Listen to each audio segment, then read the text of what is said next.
options through Dell Financial Services. Call 877-ASK-DELL, that's 877-ASK-DELL, and speak to a Dell Technologies advisor today. You're listening to Greeny on 97.7 ESPN, The Zone. The big dog is off his leash. Here's Thom Abraham.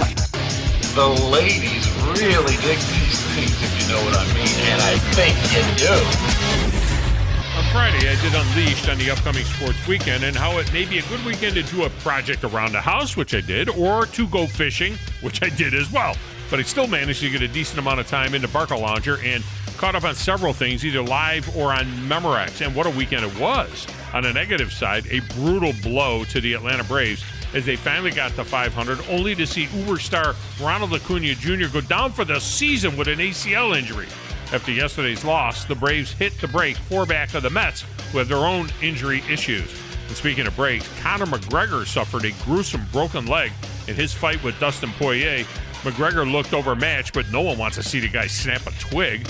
Now, the Yankees and the Astros have what might be the most bitter rivalry in baseball right now, and the Bombers were looking to finish a sweep of Houston with a 5-run lead in the ninth and blew it again. They did it 11 days ago against the Angels, making this the first season in franchise history that the Yankees have lost multiple games when leading by at least 4 runs entering the ninth. In fact, MLB teams are 493-2 this season while leading by 4 in the ninth inning. And the Yankees have both losses. What a gut shot. And they get the Red Sox in 8 of their next 10 games after the break. Oh, by the way, they're 0-6 versus Boston this season. Finally, Italy won the Euro Cup on free throws. What an abomination that is. And the track fell apart in Atlanta. Now, that was a good look. Thankfully, we still have Woody Anderson Ford to do all of our service work on our vehicles. So if you need your summer service done, you need to get it done at Woody Anderson Ford. Their service is unsurpassed. Make an appointment today. Thom Abraham, only on 97.7 The Zone.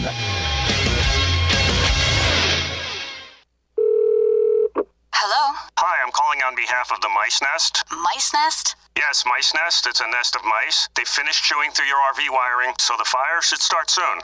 Can we cancel that? Oh, sorry. Once scheduled, they can't really stop because they're mice. A nest of them. RV owners can't schedule when things go wrong on the road. That's why there's Progressive, a leader in RV insurance. Oh, and if you could stay on the line for a quick survey. Progressive Casualty Insurance Company and Affiliate. Adopt US Kids presents What to Expect When You're Expecting. A teenager. Learning the lingo. Today I'm going to help parents translate teen slang. Now, when a teen says something is on fleek, it's exactly like saying, that's rad. It simply means that something is awesome or cool. Another one is totes. It's exactly like saying, totally, just shorter. As in, I totes love going to the mall with Becca. Another word you might hear is jelly. Jelly is a shorter, better way to say jealous. As in, Chloe, I am like so jelly of your unicorn phone case. You don't have to speak teen to be a perfect parent. Thousands of teens in foster care will think you're, rad just the same. To learn more, visit adoptuskids.org. A public service announcement brought to you by the U.S. Department of Health and Human Services, Adopt U.S. Kids, and the Ad Council. It may not require a textbook, but it's filled with valuable lessons. It may not take place in a classroom, but it's an ideal environment for learning. It may not involve a diploma, but it can help prepare Alabama's young people for life. It's high school sports. High school sports can play a critical role in a student's overall education. In fact, studies show that students that participate in high school sports are more likely to enjoy greater levels of achievement in their academic lives. If you think high school sports are only about competition, think again. Better yet, think about attending a high school sporting event in your community. You'll be amazed by what you see. High school sports, a winning part of a complete education. This message presented by the Alabama High School Athletic Association and the Alabama High School Athletic Directors and Coaches Association. Hey, Zone listeners. Jonathan Dunwoody here from Minuteman Press. For years you've heard me talk about our services. Well, now is the time to promote your business through a vehicle wrap. It's much more affordable than you might think. From graphic design to install, we're here to help promote your business. You can be a rolling billboard for your company. For years you've heard me talk about our services, and all it takes is one call, 256-859-6161. Minuteman Press is located on Sparkman Drive next to the Super Walmart. WZZN, Union Grove, Huntsville, Alabama. 97.7 ESPN, The Zone. This is SportsCenter. I'm Christine Lisi. This just in. ESPN's Bob Herrigs reporting. Two-time major winner Zach Johnson is the latest golfer to withdraw from this week's British Open. He tested positive for COVID-19. Among the other notables who've withdrawn from the Open, Bubba Watson and Hideki Matsuyama. Suns coach Monty Williams said after the loss to the Bucks in Game 3 of the NBA Finals that he wouldn't publicly complain about the officiating. He then proceeded to point out that Phoenix had 16 free throws while Giannis Antetokounmpo had 17 last night. Williams also acknowledged DeAndre Ayton's 5 fouls hurt the Suns in the loss. Game 4 is Wednesday, 8 Eastern, ABC and ESPN Radio. Hiring can feel like trying to find a needle in a haystack. But when you post a job on ZipRecruiter, their matching technology finds these qualified candidates for you and invites them to apply. And right now, you can try ZipRecruiter for free at ZipRecruiter.com/Greeny. Log on today, 977ESPN.com.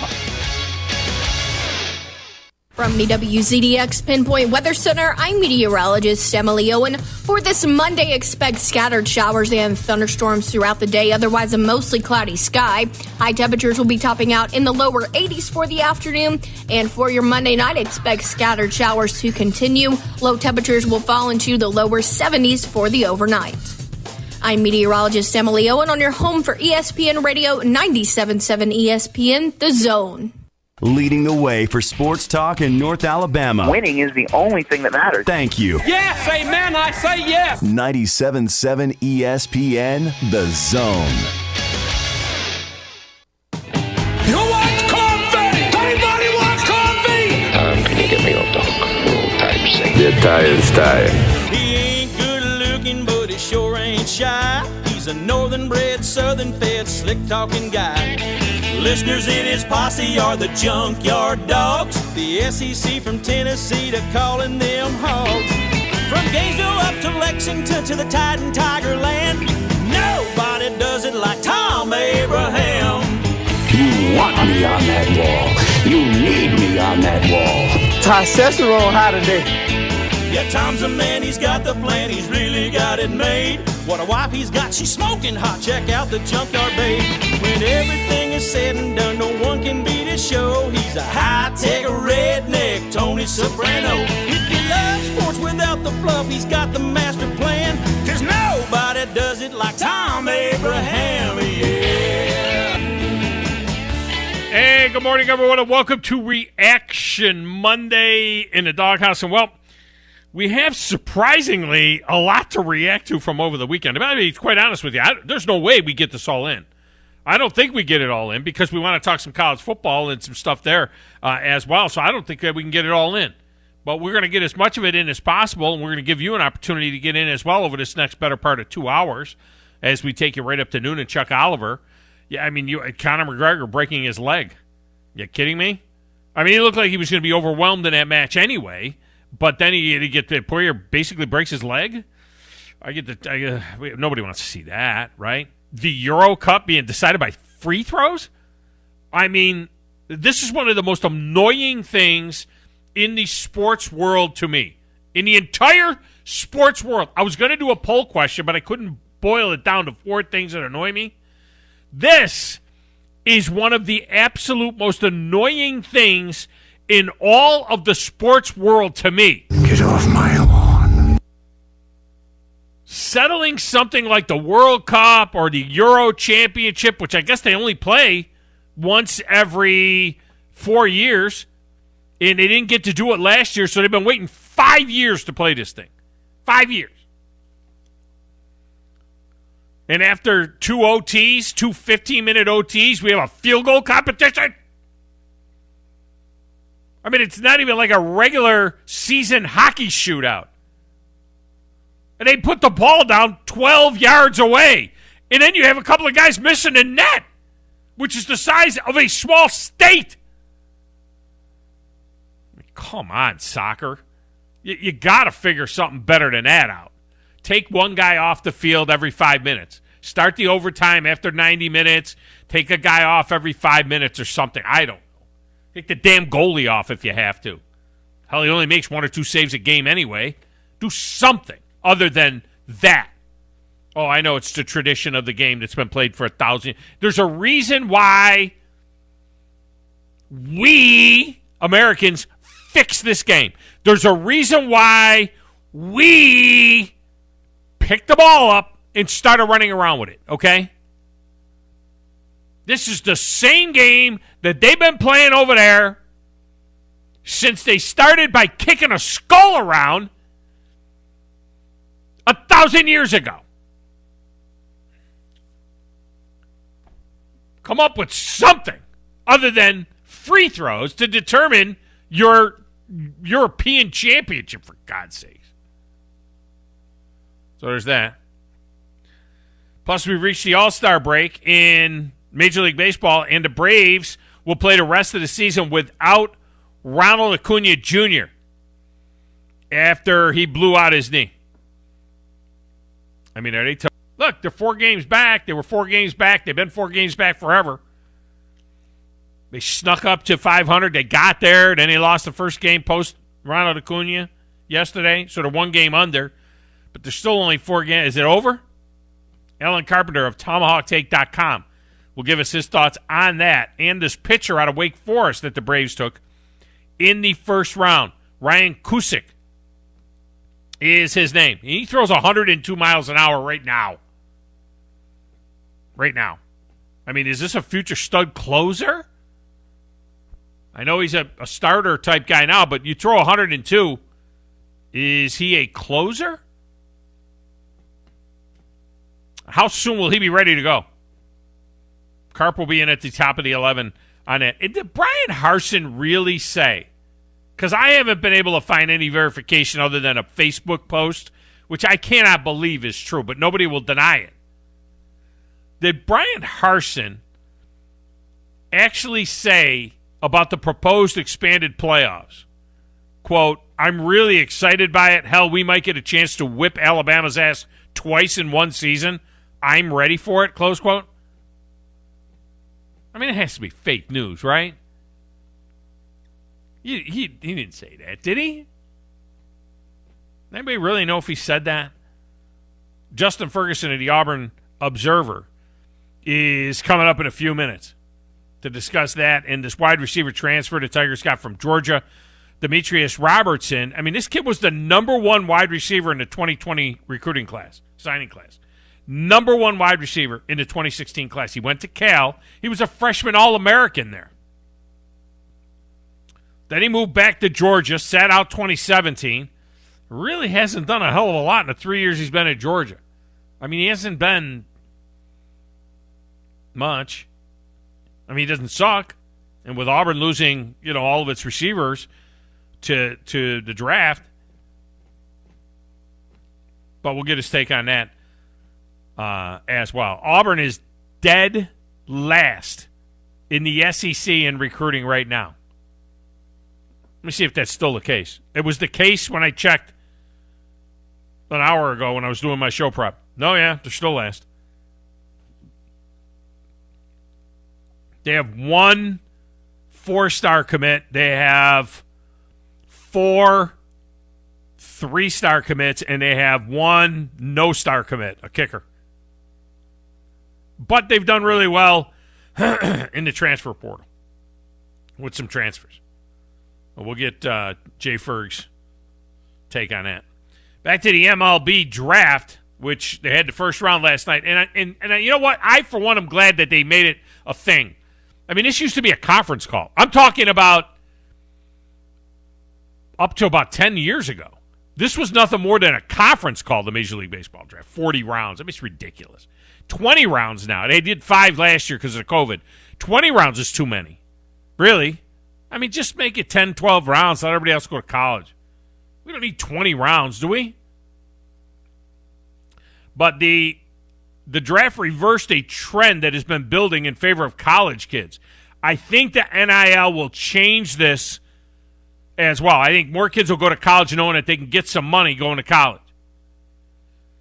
But last year, 11 of the 29 first-round picks. Remember, Houston doesn't have a first-round pick last year or this year because they're cheaters. So last year, 11 of the 29 first-round picks before the compensatory picks, 38% of the picks last year were high schoolers.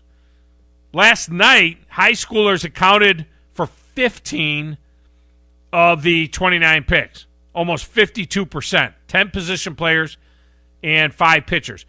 Overall, pitchers and shortstops accounted for 24 of the 29 picks. 14 pitchers and 10 shortstops taken last night. But, look, the best kid always plays shortstop, right? I mean, you're either a pitcher or a shortstop or both. So you always see a lot of shortstops taken. Only like 1 or 2 of those guys will actually be shortstops in Major League Baseball. You always pick a bunch of shortstops. And as with the football draft, the SEC led the way with 4 of the 14 college players that were taken came from the SEC. 2 from Vandy, 1 each from Ole Miss and national champion Mississippi State. And how crazy is this? Of the 19 high school kids that were picked last night, including the 7 compensatory picks, so there were 36 kids picked last night. 29 was the official first round, and then there was another 7 compensatory picks. Because of trades and things like that, you get a pick at the end of the first round. Anyway, so there was 36 kids taken last night. 19 total high school kids taken last night. Of the 19 high school kids, 11 of them were committed to SEC schools. 11. Like 58% of the kids that were considered good enough to be first-round draft picks in Major League Baseball were high school kids going to the SEC. That's nuts. And by the way, most of the contracts that a kid will sign out of high school, you say, well, they got to make that decision. Are they going to take their scholarship and go to college? Or are they going to sign? Now, if you're a first rounder, if my kid was a first rounder, you're going. You're going to sign. Maybe not after the 3rd or 4th round. Maybe not. But here's the truth. Most of the contracts that a kid signs out of high school includes paying for their education should they wash out. So it's a scholarship either way. When they do one of these deals with a kid, they say, okay, if you want to go to school still and go in the off season, whatever, or if your baseball thing doesn't work out and then you want to go back to school, we'll pay for your education. That's what they do. So if a kid he can go to the minors and try to work his way into Major League Baseball, and after 2 or 3 or 4 years decides, you know what, this ain't happening, go to college. You still can get your education for free. It's a scholarship either way. And by the way, and this is a serious question. I'm not being funny. I don't know everything. I know a little bit about a lot of things. I don't know everything. I mean, I know a thing or two. We know a thing or two because we've seen a thing or two. But do you think that does this NIL stuff apply to high school kids? I mean, seriously, I don't know. Can a high school kid that's a stud, can he sign an NIL agreement with anybody? Can he make money too? What's the difference if he's going to go? It's not like you're losing your amateurism. Well, I mean, maybe he would be. They couldn't be an amateur anymore to play high school sports, I guess. Phone lines are open, 256-576-4977. 256-576-4977. We also, that's coming next. Somebody's going to challenge it in high school and say, well, this is un-American. You can't stop me from making money.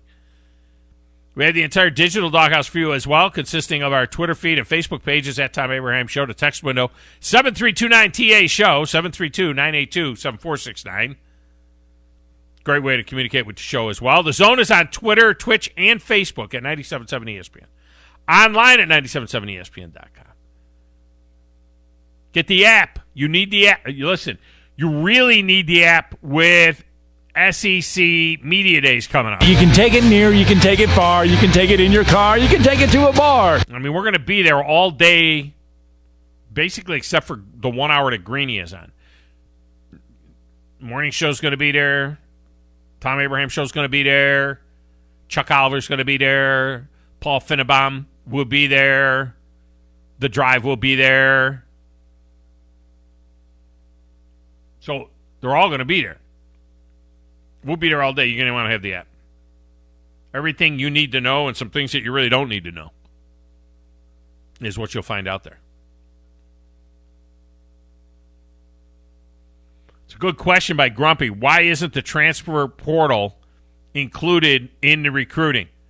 Because basically that is recruiting. Yeah, I agree with you, by the way, 100%. And I'm going to ask, I think some places do. The 24/7 composite does not take into account transfers. But I agree with Grumpy on that. I mean, especially in this day and age.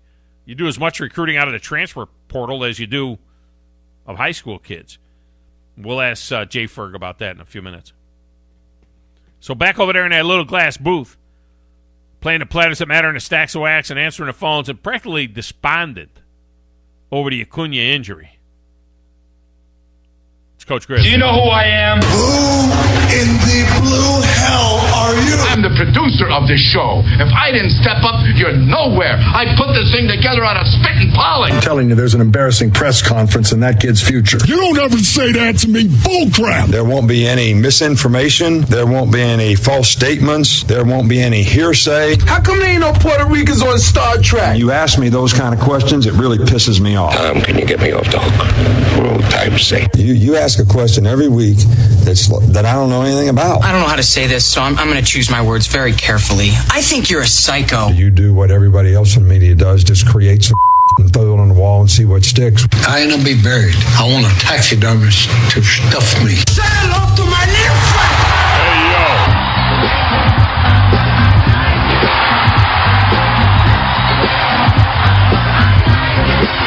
Hey, Grizzlicious. I noticed. You tell me that my hair looks so disheveled today. I just noticed it. I just kind of checked out the feed, the video feed. So how you doing, man? I'm doing all right. I thought your hair looked fine. I guess you looked at it and thought maybe it looked bad. I don't know. You look fine, to be honest with you. No, okay. I've been crying all weekend. I've been just wondering why this just continues to happen for Braves fans or Atlanta fans in general. It's just one thing after another. This year.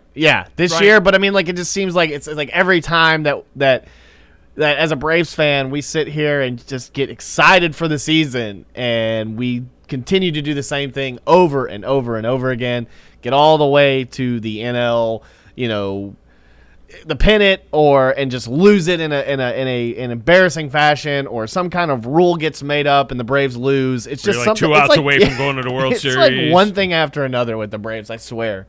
I mean, and especially this whole season. You would have thought this would have happened last year with the 2020 season, but no, this had to happen in the full 2021 season. What about the kid? Are you excited at all about the kid they drafted? You're talking about Ryan, what is it, Cusick? Cusick, whatever he is. I don't know much about him. I honestly thought that they were going to draft 102. I know that. Yeah. 102. I thought they were going to draft the Michael McCreevy guy from UC Santa Barbara, but apparently the Cardinals always have like the upper hand on other, like, just some random gems. Watch him be amazing. Like watch him draft some amazing dude because it's the Cardinals and they're always right there. But yeah, no, I think this is going to be something positive. It's another young arm. Hopefully the Braves don't do like they normally do. They get a great, fresh, like really good looking arm out, in their farm system, and then they trade them for basically popcorn and a soda. Hopefully that, this isn't like we're just going to give him away like we did with the young Patrick Weigel, who did start for us. You sound awfully negative today. You sound like you got a it's negative the COVID vibe shot. Going on It's today. the COVID shot. Oh, is it? Yeah. The COVID takes a little of your positivity away? Yeah, is it's that the what it COVID is? shot. I mean, this is shot 2, right? You're fully yes, vaccinated now? I'm fully. Yes, I'm done. So in case we wanted to take you to SEC Media Days, well, they already approved me. So yeah, not that we would. But I'm just gonna drive anyway and show up. Yeah, exactly. But No, it was a good weekend, though. I mean, I don't know how you're not excited over Italy winning over the great nation of England. Well, the Italians went 1 for 2 over the weekend. They lost to Wimbledon. The kid lost to Wimbledon to Djokovic, but I mean, my gosh, it's Djokovic. It's Djokovic. And they won. I did watch the last. I watched both overtimes, and I watched the last 15 minutes of regulation. And then I watched the free throw shooting contest to settle the thing. I'm telling you what, I got a red ass about that. I really do. I mean, I hate it. I absolutely hate it. It is no way to determine this kind of a thing. This is so important, just like the World Cup and the Euro hockey, until the puck is in the net. Period. End of story. Okay, 5-on-5 hockey. I have sat through 4, 5 overtimes, 20-minute overtimes, until somebody puts it in the net, okay? And hockey is a lot more strenuous than jogging around a park and taking 3 shots on goal for the entire game, okay? And then for guys to line up from 12 yards away and miss the net. I mean, are you kidding me? It is no way to settle a championship. I'm sorry, Grizz. You want to do it in the games leading up to the final? Fine. But when it comes to the final, come up with something else. I prefer the idea of taking a guy. They actually did this in high school soccer when my daughter was a high school soccer player years ago in upstate New York. Yeah. They did this where when they went to OT, they started with 9 on the field and a goalie, and then every 5 minutes they took a player off. And it just opened up the field more and more, and then finally, you'd win. This is unacceptable. Okay, this is field goal kicking competition to settle the Super Bowl. Okay, what the hell? They're not going to play this thing I would again. See that. I would watch that. For 3 years, they're not going to do this again. Okay, they do it every 4 years. Yeah. They waited 5 years for this one. It's an abomination. I kind of like it because they can always go back to the golden, like the golden ball rule where the first person team that scores wins, and that's kind of how most overtime kind of is. Except, sudden death. Yeah, sudden death. Golden goal. Yeah, golden goal. And I think and they should do that too. They did do it, and it didn't work out. It's like it took longer or something, and that's how could it take longer. It doesn't matter. You stop playing and you go to do penalty kicks. Here's the thing about soccer. Is dumb. Like as soon as you score, you sandbag, and you saw that with the game. I mean, England scored early. The Italians always do that. They've been known for that for 100 years. The Italians just play that way. They go 4 corners. They score a goal, and that's it. They're like, okay, we scored a goal. We're done. Okay, they play defensive soccer. See it to PKs. Yeah, we'll just rag this ball around. But yeah, then people start sandbagging, and then Italy scored, and then you had a tie, and then you go into extras. And the thing that's annoying about soccer is the 2 15 extra minute periods or whatever after the original game. So then you sit there for another 30 to 40, 45 minutes to an hour for that part of the game when you could just go straight into PKs and end the game. We sit here and talk about all these Why don't you just start and just do PKs for the whole game and just be done with it? Why don't we just do that? Because obviously nobody can score. Yeah. And you're going to settle it that way anyway. So if that's the game, see, to me, you settle a game by playing the game, okay? So if the game is going to be settled on PKs, let's just do PKs. Let's do like an hour worth of PKs and be done with it. We'll watch something else. Yeah, but I mean, like, what happens if it's a tie after the 5 guys shoot? I mean, then keep shooting until somebody scores. So why don't you enjoy that? Because it's not the game. It's just a PK isn't a given goal. Like, you're not going to score every single time. I've seen guys look absolutely not, but it's embarrassing. not the game. I mean, it's free throws. Come on. It's a part of the game. It's not free. It's free throws. You don't use free throws to determine after 2 overtimes in a basketball tournament or a game. You don't say, okay, let's just shoot free throws. All right, we'll go back and forth. You put your best up, we'll put our best up, and let's go back and forth with free throws. Do you like ending the game to a certain score or something like that in basketball? Like if it was the 4th quarter and they're like, we got... No. That's that thing that they do in the 3-on-3 or whatever the hell. Yeah. No, that's okay. But no, at least it's something. But you can't do that in soccer. I mean, certain score would be like a score. Well, that's why you do the golden goal rule, and whoever golden goal rule is fine. They should do golden goal. Guys are just going to run until they pass out on the floor to the field. So I mean, it should be sudden death, and then just like hockey is sudden death. Yeah, it should be sudden death, and then. If nobody scores after 15 minutes, you stop, you have another orange slice, you flip the field, and you go another 15 minutes. And if nobody scores, you stop, you take a pee break, and then you start again. You know what I mean? You just keep going. And if you want to take a guy off the field, take a guy off the field. But this is a abomination. All right, let me get Brandon in here quick. Brandon, welcome to the show. How are you? I am doing fantastic. Good show. Good energy starting off today. You're really getting after it. I appreciate it. Well, I have an answer to your question. Rusty Mansell of 24/7 Sports put out a release from the Georgia High Schools Association for Sports. And they said that Georgia House Bill 617 about name, image, and likeness applies only to college athletes and not to high school. So they warned everybody in the 2021-22 year to check restrictions and bylaws 1.90 through 1.96 of that bill of the GHSA Constitution. Well, that's good. In effect, which says. That's good, but you know somebody's going to challenge it. In the next 2 years, somebody is going to challenge that. Yeah, I'm just thinking that somebody is going to screw up and do something, and then they're going to point and say, oh, well, y'all passed this, and they're trying to tell everybody you can't do it. I don't know what the state of Alabama is doing, but they're letting people know real quick, you will be ineligible for the rest of the year if you cross that $400 threshold. And somebody big in this state is probably going to get it. We're probably already getting it. But, I mean, that's what it is. It's a $400 threshold? That's what he put out, that it's a $400 threshold of gifts or gratuities that you're allowed to have as a total for the year. Right. And right after that, he put out a statement from another kid. He retweeted it from 24/7 Sports. 5-star wide receiver Evan Stewart. Evan Stewart said, I have eliminated the schools that have tried to recruit me with name, image, and likeness because I'm going there to play football. NIL money ain't first-round money.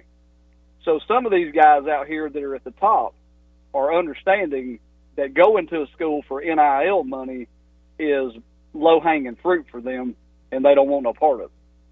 Yeah, no, that's a good. That's a really cool thing that kid said that, because the money's going to be there anyway. Wherever he goes, the money is going to be there. It reminds me. Thanks for the call, Brandon. I got to get this break in here. It reminds me of the story about Lou Alcindor before he was Kareem Abdul-Jabbar. He was the greatest high school basketball player maybe ever. And then what happened was he was getting all these letters, and he was bothered by all of these letters start when he was a sophomore in high school in New York City. And it was like taking a lot of his time. He was opening all these letters. And his coach told him, look, kid, every single program in the country wants you, so don't even bother with the letters. Forget the letters. Play your high school out and decide where you want to go, and you go there. They're giving you a scholarship. So some football players are like that. It's like you don't have to go through all of this process. You decide where you want to go, and you just go because you're that good. Everybody will give you a scholarship. All right, let's get a break. When we come back, Justin Ferguson is up from the Auburn Observer. We'll talk to him next right here on 97.7 ESPN, The Zone.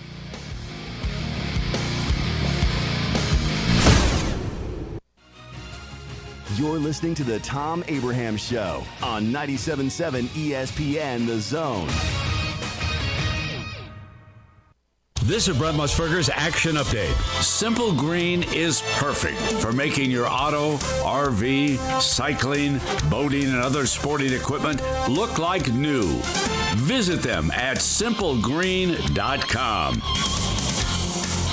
The Bucks won Game 3 of the NBA Finals in Milwaukee. They will host Game 4 on Wednesday. The Bucks a 3.5-point favorite at home, the over-under 220. Heading into Game 4 of the Finals, the updated odds for Finals MVP updated Sunday. Chris Paul the favorite, minus 175. Devin Booker at plus 200. Giannis Antetokounmpo at plus 425. DeAndre Ayton plus 1800. Chris Middleton at plus 3300. All-Star Week festivities kick off tonight with the 2021 Home Run Derby at Coors Field in Denver, Colorado. Shohei Ohtani, the odds-on favorite, at plus 225. Joey Gallo at plus 375, Pete Alonso at plus 550, Matt Olson plus 600, and Trevor Story at plus 800.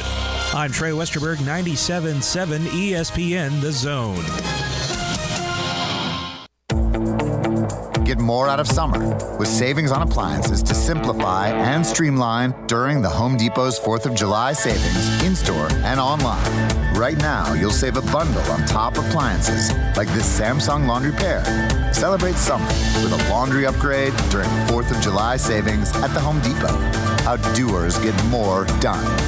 U.S. only, while supplies last. Free delivery on purchases of $396 or more. Valid through July 14th. Hometown Lenders was founded right here in North Alabama on old school principles. We like to call them the 4 Ps. The best products, the best processes, competitive pricing, and of course, the best people. It's why we're one of America's fastest growing mortgage lenders. We're now adding a 5th P, the Hometown Promise. If we don't close on time, you don't pay a dime.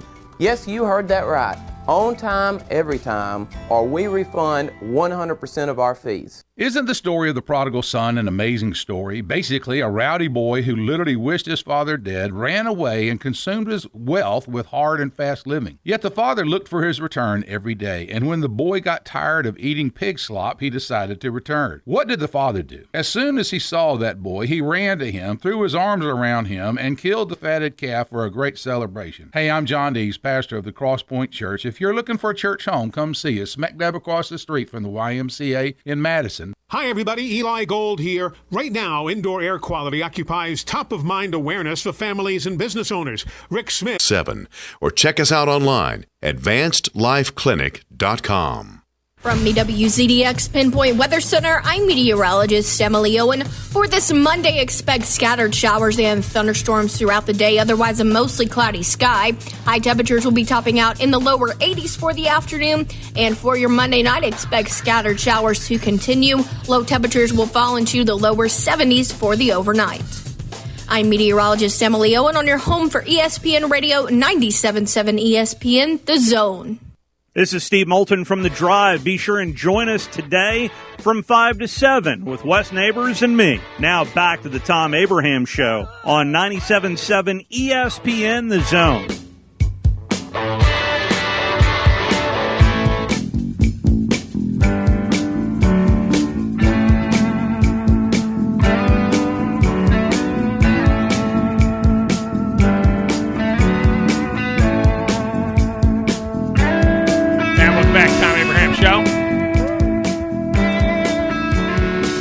Segment of the show is brought to you by our good friends at TOC, your orthopedic center. Your only choice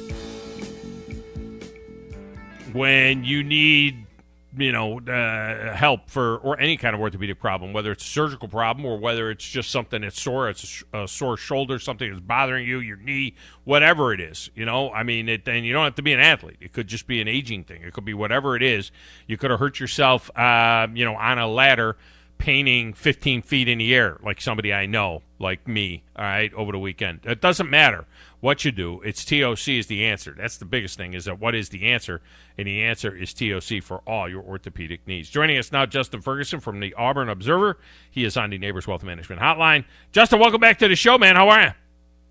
I'm doing all right. How are you, Tom? I am fantastic. I want you to address something that I saw first and foremost on the Facebook feed. It showed up in my Facebook feed over the weekend, and I think it's fake news, to be honest with you. I can't believe it's real. Maybe it is. Did Brian Harsin actually say, in response to a question about the proposed expanded playoffs, that I'm really excited by it? Hell, we might get a chance to whip Alabama's ass twice in one season. I'm ready for it. Did he actually say that, or is somebody just trying to stir up trouble? Yeah, somebody's trying to stir up trouble. There's I think it's an Instagram page. They do some stuff on Facebook where, it's just they try to get fans riled up with fake quotes, see how believable they can make them. Yeah, Brian Harsin, I've only known the guy now for, 7-8 months now, but I can assure you. There's no way he says something like that. Yeah. I tried to stop the people on Facebook. They were going nuts on Facebook, and I'm like, people, there is no way this guy actually said this, okay? I mean, this has got to be fake news. That's not his personality at all, at least in front of the camera or a microphone. That's not the vibe he gives off whatsoever. Now, he did make a comment that he felt like the system that he had in place at Boise State would work at Auburn. And, of course, I responded with a snarky comment, well, sure, as long as you're playing the same schedule that you had at Boise State. And of course, everybody went nuts on that. It was just a little snarky, stupid comment, that kind of thing. He did make that comment, but he's talking about big picture, I would assume, the big picture plan that he puts in place, for the football team. Yeah, I mean, that's the big thing, and that's what Auburn hired him for, really. I mean, his teams at Boise State were very, very consistent for the talent level that they brought in. They had a good track record of development, getting guys into the league, creating some draft picks out of, a place where it's hard to recruit at a really high level, obviously because of where they are geographically. Winning at the line of scrimmage, being really focused on that, the way they run strength and conditioning, the way they want to call offense and defense, where I think the easiest way to kind of describe the Brian Harsin model for Auburn is, look, you bring them out, you bring Auburn out, and they're going to be talented, more talented than most teams you face in college football, but several of the teams they have to play every single year, Alabama, Georgia, oftentimes LSU and Texas A&M, are going to have better recruiting talent than you. So how do you overcome that? You out-scheme them, you outwork them at the line of scrimmage, you out-execute, you try to make teams be prepared for everything in the way you call your offenses and defenses. And so that's just the big thing. He believes that model that he did at Boise State, that got him a lot of success in the Mountain West, had some very memorable wins over bigger teams during that time at Boise State. Now you bring it into Auburn and say, well, you're not an underdog in the eyes of most college football teams, but you are several times a year in your own conference against your biggest rivals. Can we take that model, give it, a bunch of 4 5-star players, and turn that into something that can compete for championships when you're not going to be recruiting like in Alabama or Georgia year in and year out?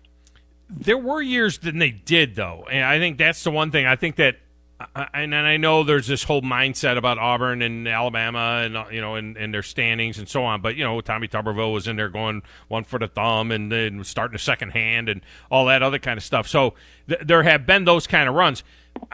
Auburn, I mean, mindset-wise, I hope he doesn't come in thinking that Auburn is like Boise State in as much as that regarding in relationship to the rest of college football, that they are somehow, this huge underdog. Because really, in the SEC, I mean, this LSU thing is only a last, 15, 20-year type of thing. There was a time when they were a doormat for a long, long time. But Auburn should be in that same thought process always as Alabama, Georgia, and LSU, in my opinion. What do you think?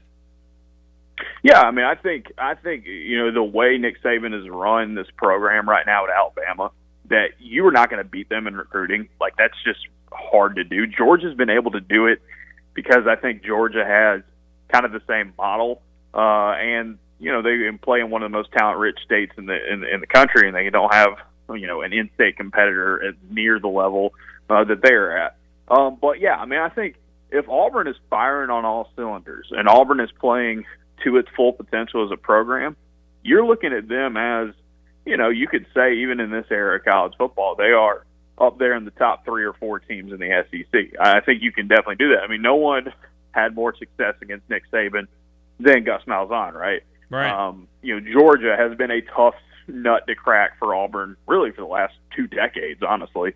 That's got to be addressed. That's got to be fixed. And that was an issue even before Georgia was recruiting consistently top 3 classes like they are now.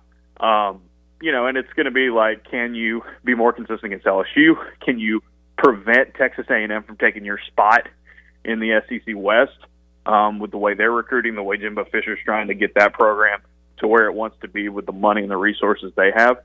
So, yeah, I mean, I think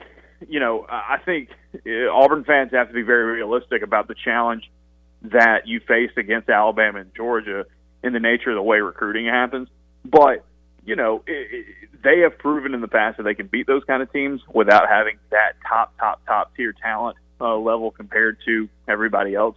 But yeah, recruit at a top 10 level, top 12, top 15 level, out-execute, out-strategize, all that. You really have a chance to compete for championships, and Auburn has done that in the last couple of decades. So yeah, I mean, I think that's the build. That's what you're trying to build for. And I think the big thing with Harsin is it was consistency that Gus Malzahn really lacked. They'd be up and down and up and down. What they're wanting to do now is to get back to that point and have a model and have some sort of system where they can do that a whole lot more consistently than just, a few years of really, really good moments and then swinging back down to some really low moments.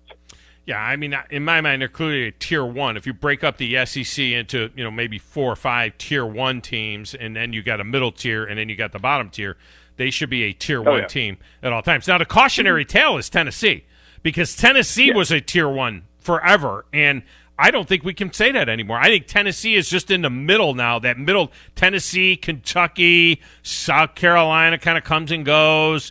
They're kind of like in that middle tier, and that's what, too much inconsistency, too much losing, over the years, and that's where you end up being. And if it's not for a couple of those big wins that Malzahn had over Alabama, you worry that Auburn could fall into that same kind of trap where Tennessee is now. And then you look at this year's recruiting rankings, and we'll get to the transfers in a moment, and Auburn's at the bottom of the entire heap in the SEC right now. Yeah, they are. And it's the thing with recruiting is this staff started late, and I think one of the things that I think Auburn fans need to keep in mind here is that this is a small class, and they've got plenty of time to get a bigger class. I think one of the comparisons you want to make is like, okay, well, look at Vanderbilt and South Carolina. They both have first-year head coaches, and they're doing, they've gotten twice as many guys in recruiting. If you look at the average ranking of those guys in their classes right now, Auburn is still clearly ahead of them at the moment. So I think Auburn's got a little bit more quality than quantity in some of those first-year staffs at this point. So I think that's a good sign. It's just they just got to get more. And the good news is they picked up a few last week. There are more coming around the corner that are considering Auburn, including some blue chips, some 4-star players that Auburn fans are wanting to see join this class. So, it's a long process, and I think there's also a wait and see to it. I think there are some kids, some really good players out there that are considering Auburn that are going to want to wait and see, okay, what is Brian Harsin football really all about? And until we get into the season, I don't think we're going to know 100% what that looks like for sure. So I think some kids are taking some wait and see approaches to it. So we'll see. They still got it's a long way still in recruiting until December. And then there's the kids that they have brought in. I mean, TJ Finley was a very, very highly ranked player coming out of high school. He would have been a guy that would have helped the class immensely. Demetrius Robertson was the number 1 wide receiver in the country in the 2016 class. So these two guys have come in. Now, both guys have underperformed. Robertson, really, he was an All-American as a freshman at Cal, and it really didn't do much at Georgia, to be honest with you. I mean, he really hasn't done what you would think, he would have done as a top-notch receiver, as the number 1 receiver in the 2016 class. But why aren't the transfers included in a class, in a recruiting class? I mean, you only have so many scholarships to go around. They're going to eat up some of those scholarships. Why aren't they, widely accepted as being part of the recruiting class? So you're recruiting the portal as much as you recruit anything else now. Yeah, exactly. And I think that's something that the recruiting services are going to have to address moving forward. And I think, some places are already keeping that in mind with like portal rankings and stuff like that. But yeah, I think Auburn's got an interesting mix right now. You mentioned, TJ Finley. This is a guy that could be your starting quarterback down the line, whether that's this year or several years from now. That's a really good potential piece you're bringing in. It kind of bolsters, he's like adding an extra 2020 kid into the mix. Demetrius Robertson is going to be a 1-year rental, in that Auburn desperately needed a experienced wide receiver. And yeah, Demetrius Robertson has not been really the same type of player that he was at Cal since he had that sports hernia injury that knocked him out for really the better part of 2 seasons. Mm-hmm. But at Georgia, he was a solid kind of secondary weapon for them, number 3 receiver for them in that 2019. He's just got a lot of experience, and I think just with more balls thrown his way, the way Auburn needs that kind of experience, I think he can get back to being more of what we thought he could have been coming out of high school. They just needed experience. They needed somebody like that. So you're getting guys like him. You're getting guys like Darius Knighton, Southeast Missouri State, very versatile defensive back. That's a 1-year rental. Tony Fair from UAB is the same way. So it's an interesting mix. And I think, one of the things Brian Harsin and this staff have done is they are not resting on the inherited talent that he brought in, the talent that Gus Malzahn and his staff brought in. They've gone and addressed some areas of this roster, with guys that can either make impacts right away and might not be here for too long, or guys like TJ Finley and Jordan Ingram and Marcus Harris and those guys that are going to be here for a while. And finally, Pro Football Focus. Auburn used to be running back U. I mean, the list of running backs that come out of Auburn is legendary. Alabama's kind of taken up that mantle of years of late. But the SEC Freshman of the Year, Tank Bigsby, who actually had more yards as a freshman than Bo Jackson did in 1982, Pro Football Focus says he is the number one running back in the SEC and could be the number one running back in the entire country. Your thoughts on what Tank Bigsby in this new offense and new setup with Brian Harsin could possibly do? And in your mind, is he the number one running back right now in the SEC? Yeah, I think you can make that argument. I think Kevin Harris in South Carolina is another one that everybody wants to point to. There's just a lot of running back talent that was lost this past year in college football because of the draft. You lost Najee Harris and Travis Etienne and the really good running backs from North Carolina and Chuba Hubbard and all those guys. So, I mean, I think, in the SEC, Harris is like whoever is going to be the running back at Alabama and whoever the running back is going to be at Georgia, they're going to be really, really good. But I think what Tank Bigsby did last season is he was so valuable for Auburn's offense as a freshman. That didn't have a full year, full off season to get ready, not a normal off season to get ready. This offensive line was inconsistent, and yet he still put up some big numbers because he does some stuff that is just you don't even have to rely on your teammates quite as much if you break more tackles than anybody in college football, right? So I think if the offensive line gets better, that only helps him. And, this offense is going to fit him. Brian Harsin and Mike Bobo have history of running their number one backs and getting them downhill and letting them run between the tackles. And I think that kind of power mindset really works for a guy like Tank. And he's also got a ton of big play potential. He averaged over, 6 yards a carry last season for Auburn. And that's the last time, they have not had a running back, a number one running back average that many yards per carry in my lifetime. It's been a long time since they've had a big play back like that as a number one guy. And so I think the best is yet to come from him, and we'll be very curious to see how they put it all together behind an offensive line that at least has a lot of experience coming back. He also has a very cool logo as well. I like his logo that he came up with, too. By the way, do these guys that, they all got that extra year from last year, do they have to declare that at any particular point in time before they get to the end? Or, I mean, he's a sophomore that's got 4 years of eligibility left, you know what I mean? Yeah. And nobody expects, I'm sure, that, if he keeps playing like this, 2 more, this year, next year, and then boom, he's going to go out to the NFL draft. But these players, do they have a certain timeline where they have to declare whether or not they are taking that year of eligibility from last year so that we know, is he really a sophomore? Is he a junior? Is he a freshman? That kind of thing. I think what we're seeing have more of moving forward is that guys that played last season in college football, they are, whatever they were in 2020, it's just move it up to 2021, extra. Like, so, for example, Tank Bigsby was a freshman last season. Auburn listed him as a sophomore. Everybody on this roster is listed as a class ahead of what they're doing. So I think what we're going to see more of moving forward is that the guys who take advantage of that extra year are going to be the guys that get to their senior seasons, get to the end, and say, okay, I want to do this one more time. And then they will have, they'll be seniors again, but they're kind of designating it super seniors.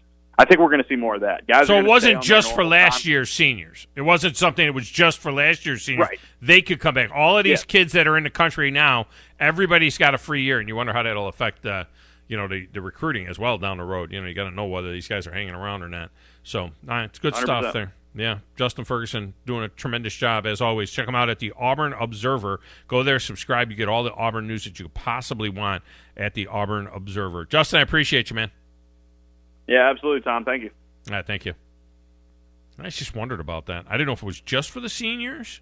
You get to come back for another year, or like everybody. And now you got that in your back pocket. Not that it's going to apply to a Tank Bigsby, but, could do others. You don't have to take a medical red shirt. You get hurt. It's going to be weird over the next few years. All right, let's get a break. We'll come back, wrap up hour number 1 next on 97.7 ESPN The Zone.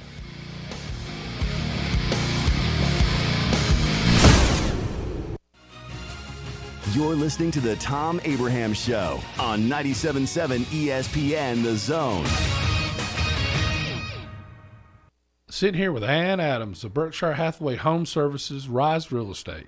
Is it a good time to sell your home, Ann? Yes, it is. We have people relocating from all over the country. Why should we choose Rise Real Estate? Well, we've been selling real estate in North Alabama for 36 years and have sold more real estate than any other real estate company, period. Do you help your customers through the entire process? Yes, our agents are with you during the whole process from start to finish, from beginning to end. In your relocation services, you have a whole team. Yes, we have a dedicated relocation department helping customers move seamlessly into the area. Ann Adams has been writing contracts for the last 36 years. She has the experience to help you list and sell your home, downsize your home, or help pick the perfect spot north of Alabama for you to build a future. Call Ann Adams at 256-337-2625 or on the web at www.bhhsriserealestate.com. When I chose a garage door company, I did my homework. I needed Precision Overhead Garage Door Service. They have a 5-star Google rating. I checked their reviews and liked what their customers had to say. Precision Overhead Garage Door has lifetime warranty packages. Same-day service if I call before 2 p.m. If they can't make it the same day, my service call fee the next day is waived. They did a 25-point safety inspection on the door and operator. Now that's peace of mind. Residential, commercial, and gate services. Precision Overhead Garage Door Service. Call 256-400-4500.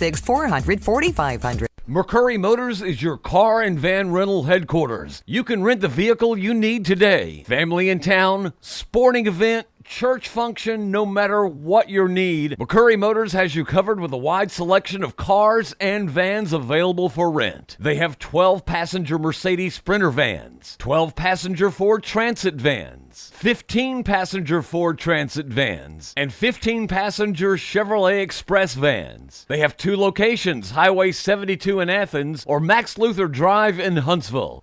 I'm attorney Gary Lackey. You know, you'll hear people say we're like a family, but here at the Lackey Law Firm, that's really true, not just a saying. I'm Justin Lackey. With my father and my sister, we have a special connection to each other. I'm Jennifer Lackey. At the Lackey Law Firm, when we take on your case, you become part of our family. You really do. And we'll always do whatever it takes to get everything you deserve. If you're injured, you worry about getting well, not about paperwork or insurance companies or figuring out how to get to your lawyer's office. I'll come to you. We worry about your case so you don't have to. When you've been injured, we know that your case is probably the biggest thing going on in your life. More important than almost anything else. And it's important to us too, for one simple reason. Family takes care of each other, and at the Lackey Law Firm, we'll take care of you. The Lackey Law Firm. The Lackey Law Family. 1-800-4RIGHTS. No representation is made that the quality of the legal services to be performed is greater than the quality of legal services performed by other lawyers.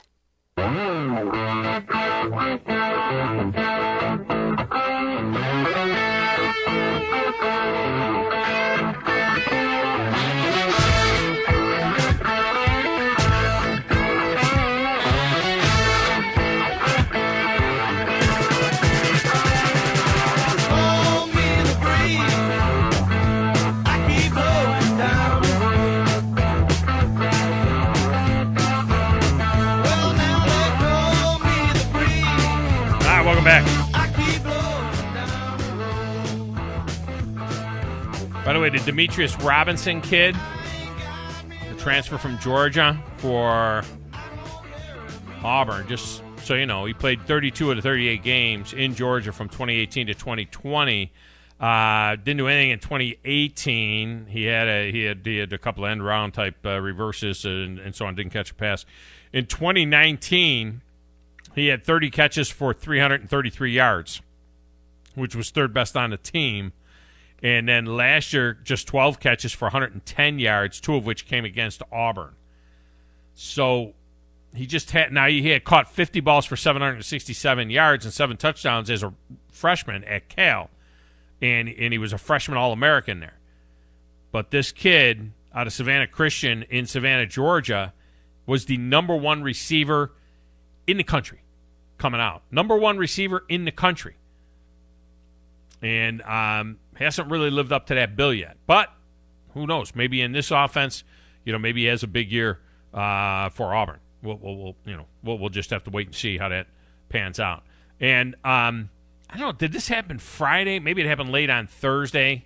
But on Friday, it was announced that Jeremiah Alexander, who is the number 1 outside linebacker in the country, and this number one prospect in the state of Alabama, has recommitted to Alabama. He was committed to Alabama. He jumped out in December, looked around, and has recommitted to Alabama. So there is that. Alabama right now has a commitment from the number one outside linebacker in the country, the number one running back in the country, and the number so the rich just keep on getting richer. All right. When we come back, let's talk some Braves. TomahawkTake.com's Alan Carpenter on the Acuna.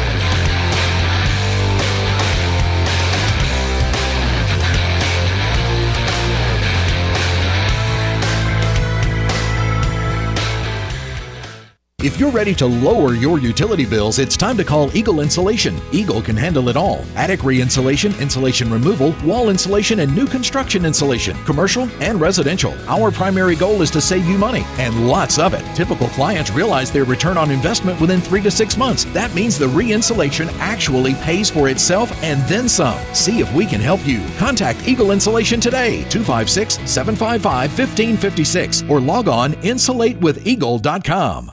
Your home of the Crimson Tide Sports Network. It's kicked. Waddle from the 1 to the 5. Cuts left of the 10. Stays left of the 15. Up the middle 20. He'll cut to the outside 25-30. He gets outside the contain. Down the left sideline. 20, 10, 5. Touchdown Alabama. 99 yards on the kickoff return by one of America's most impressive kick and punt returners, Jalen Waddle. Touchdown, Alabama. Here's a 3rd and 10 from the 45. Dropping back Abraham. Dropping down Abraham. Covered up by 3 guys, Abraham. And that's the 2nd sack of the day. Every touchdown from the Crimson Tide Sports Network. 97.7 ESPN, The Zone. Attention pet owners. If you're like me or a lot of us here at 97.7 The Zone, you are a pet owner. This is Steve Moulton for the Greater Huntsville Humane Society and would like to ask you for your help. The Greater Huntsville Humane Society is asking for our help for their Good Samaritan Fund. These are animals that need surgeries for people that cannot afford these surgeries for their dogs, for their cats. I've adopted from the Greater Huntsville Humane Society myself. I have a 4-year-old cat named Trick and a 6-month-old puppy named Kirby. There are many ways you can donate to the Greater Huntsville Humane Society. You can log on to their website, which is ghhs.org. Or you could simply go by their offices, which is located at 2812 Johnson Road in Huntsville. But I will warn you, you may leave with another member of the family. I speak from personal experience. Kirby urges you to donate today. Our zone deal this week is truly an award winner. Metro Diner, serving up signature dishes like their Charleston shrimp and grits, famous fried chicken and waffles with strawberry butter, and lots more. Their entire menu is available anytime, breakfast, lunch, or dinner. And stop by for brunch on Saturday or Sunday and enjoy the lowest priced mimosas in town. Airport Road, Huntsville, and Highway 72 in Madison. Right now, you can get $50 worth of great Metro Diner food for half price, just $25 with our zone deal. Just log on 97.7ESPN.com to get yours. WZZN, Union Grove, Huntsville, Alabama. 97.7 ESPN, The Zone. This is SportsCenter. I'm Christine Lisi. This just in. ESPN's Bob Herrigs reporting. 2-time major winner Zach Johnson is the latest golfer to withdraw from this week's British Open. He tested positive for COVID-19. Among the other notables who've withdrawn from the Open, Bubba Watson and Hideki Matsuyama. Suns coach Monty Williams said after the loss to the Bucks in Game 3 of the NBA Finals that he wouldn't publicly complain about the officiating. He then proceeded to point out that Phoenix had 16 free throws while Giannis Antetokounmpo had 17 last night. Williams also acknowledged DeAndre Ayton's 5 fouls hurt the Suns in the loss. Game 4 is Wednesday, 8 Eastern, ABC and ESPN Radio. Hiring can feel like trying to find a needle in a haystack. But when you post a job on ZipRecruiter, their matching technology finds these qualified candidates for you and invites them to apply. And right now, you can try ZipRecruiter for free at ZipRecruiter.com/Greeny. Want to save some money? I can take money and I can make it into more money. Just check out our zone deals online at 977ESPN.com. We are 97.7 ESPN The Zone. You need to be more like a dog. Like what you guys are doing. You've got your fingertip on the pulse of your listeners. You guys know what they're talking about. Be a dog. God bless the show. You are the Messiah. We need more dogs. This is the best show on radio. The big dog, Thom Abraham, is here with you. Hey, I see you. I see you, dog. So settle in and get your bark on. That's my dog. Now live. Here he is, the big dog. Let's go, baby! Thom Abraham. How you doing? How you doing? How you doing? How you doing? How you doing? How you doing? How you doing? How you doing? Look, I don't speak Spanish. I don't know how to say this, so I'm going to choose my words very carefully. I think you're a psycho. Do you know who I am? I mean, that guy sounds like El McPherson farting into Miles Davis' trumpet. I guess I'm on here. Am I on? Can somebody respond? Get off my lawn. I have to drag my Yankee ass out of here.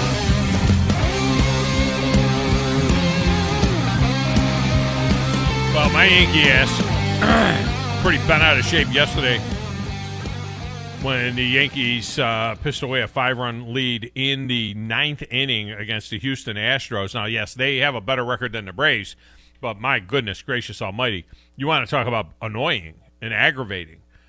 I mean, I think the record for teams with a 4-run lead in the 9th inning this season in Major League Baseball is 493-2. The 2 losses are the Yankees. They've never done that ever.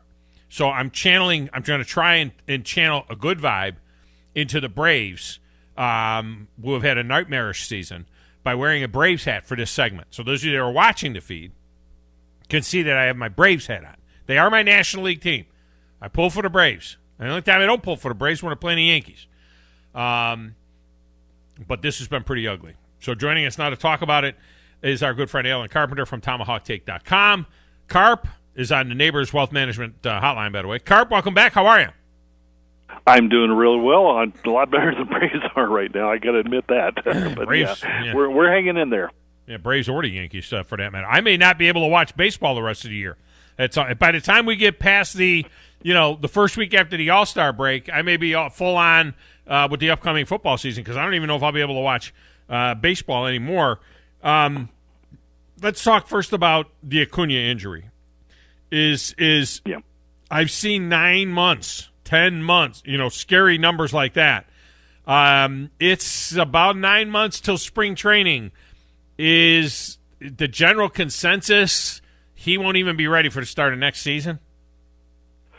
Yeah, and he hasn't had the surgery yet and won't probably until sometime this week is the likelihood. So he's not exactly getting a jump on it, but you got to be careful with this. He's still young, obviously, and very able to recover from something like this, but you absolutely do not want to rush this. You want to make sure that, Acuna is a guy who gives 100% all the time when he's out and running. I mean, he was trying to make a spectacular catch when this happened, and so you can see the kind of thing that he does with this. So you want to make absolutely sure he's ready to go. And last year he was doing a lot of workouts trying to get ready for the season. He's not going to be able to do that this winter.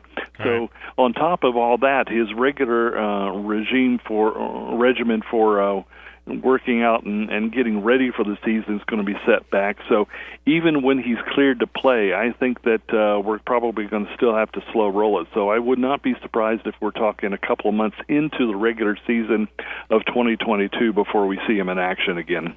And even if there's a DH, you still got to be careful with running the bases. You still got to be careful with the swing and the strain that it might put on the knee.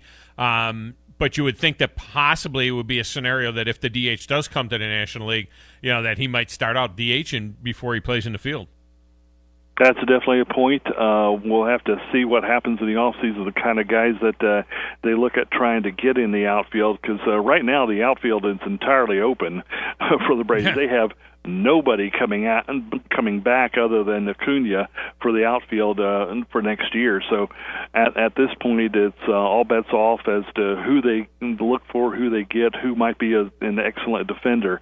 Because right now, Christian Pache is the guy that they figured was going to be the guy stepping into center field, and so far his hitting has still not shown that he can handle major league pitching, and that was a surprise to me. I figured he could at least hit his weight that way, and without that, the Braves have nothing in the outfield coming back in 2022. So, yeah, DH is possible for Acuna while he's continuing to get acclimated to playing again next year, but they've got bigger problems than that. You got the Mike Soroka injury. I mean, who re-injures their Achilles, the Marcell Ozuna debacle, and everything that's going on with that.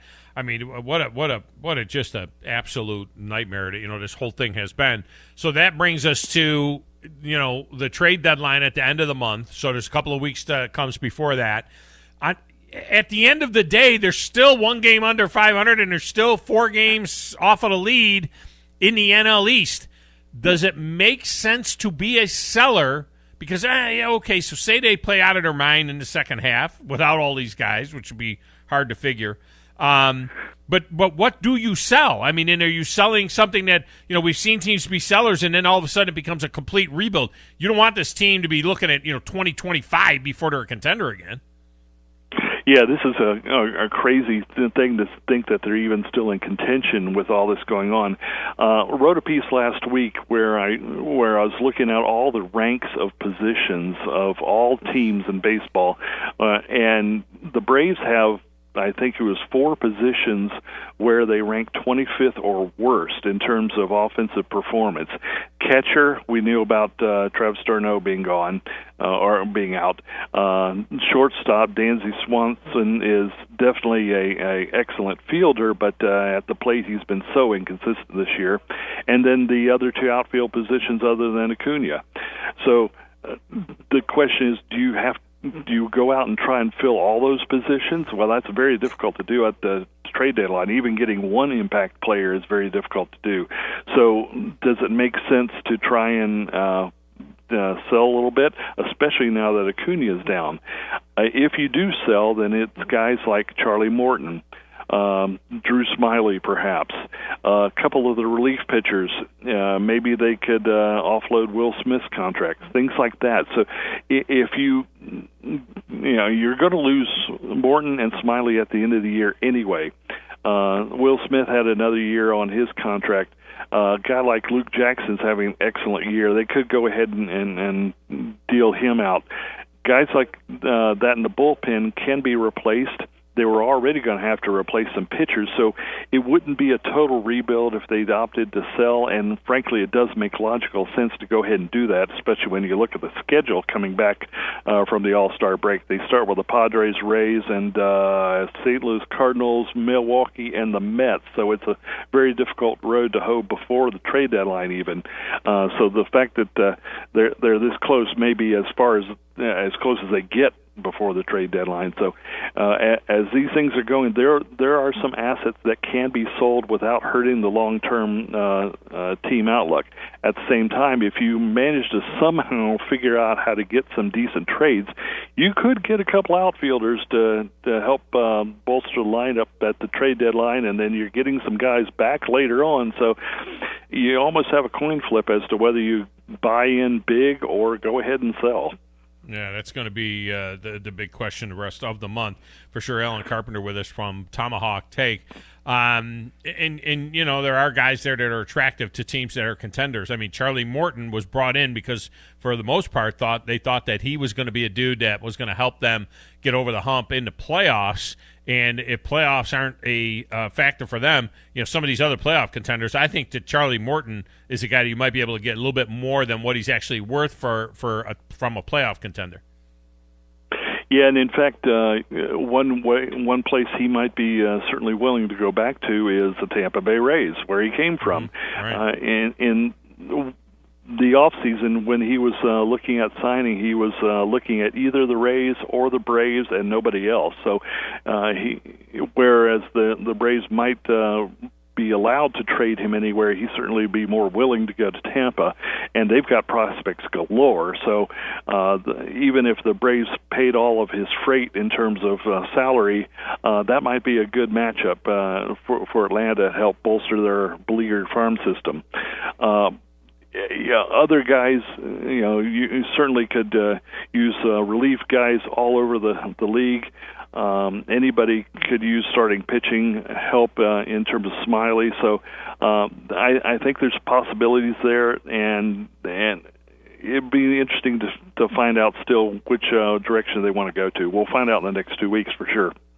Does this collapse of this season, the injury to Acuna, everything else, how does any of this impact the Freddie Freeman deal and getting him re-signed and how long a deal that it would be? Because he's at that funny age.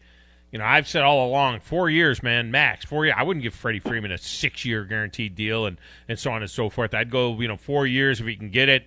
He's worth $100 million for 4 years, but he didn't want that, apparently. What can you tell us about Freddie Freeman and what the chances of him being a Brave at the start of next year, or them getting something done with him? Boy, I don't understand why it had taken this long to begin with.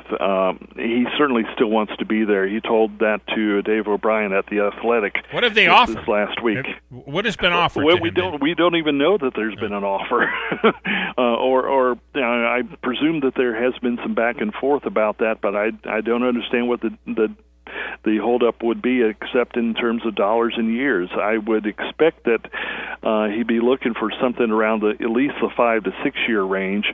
And frankly, as a first baseman, the longevity doesn't bother me because I think he could handle that all the way up to age 39, close to 40. So I would love to see him continue as a Brave that way. He certainly has the demeanor, the clubhouse presence. He's everything you want in a guy like this, and you can't replace this kind of offensive production or him as a man. I mean, there's a face of franchise aspect to this that they really need to look at as well. That you've got to keep, and I think something on the order of $28 to $30 million is not unreasonable for him. They've got the money to be able to do that, even if it goes as much as, say, 6 years and a 7th year option. I would get it done for that kind of money, and I think he'd be amenable to that. Don't understand what the holdup is, except maybe from the ownership at this point. But at the same time, right now we're in season. He doesn't really want to negotiate in season, so we may be waiting until after the World Series to get this accomplished, unfortunately. Carpenter with us, TomahawkTake.com. All right, let's talk about the future in as much as that Atlanta goes back to Wake Forest to snag another pitcher like they did last year. I think they took a pitcher from Wake Forest in the first round, so they do it again. Ryan Cusick is this kid's name. 102 miles an hour I've seen on a fastball, so he's got a heck of a fastball. He's a big kid, 6'6", 225-pounder. They all come in wanting to be starters, obviously, but when you think about a kid that's got that kind of pop on his fastball, and you think about the issues that the Braves seemingly always are having at the back end of their bullpen, to me, I mean, is this guy a potential stud closer down the road? He could be, and that depends on whether he eventually develops a third or fourth pitch.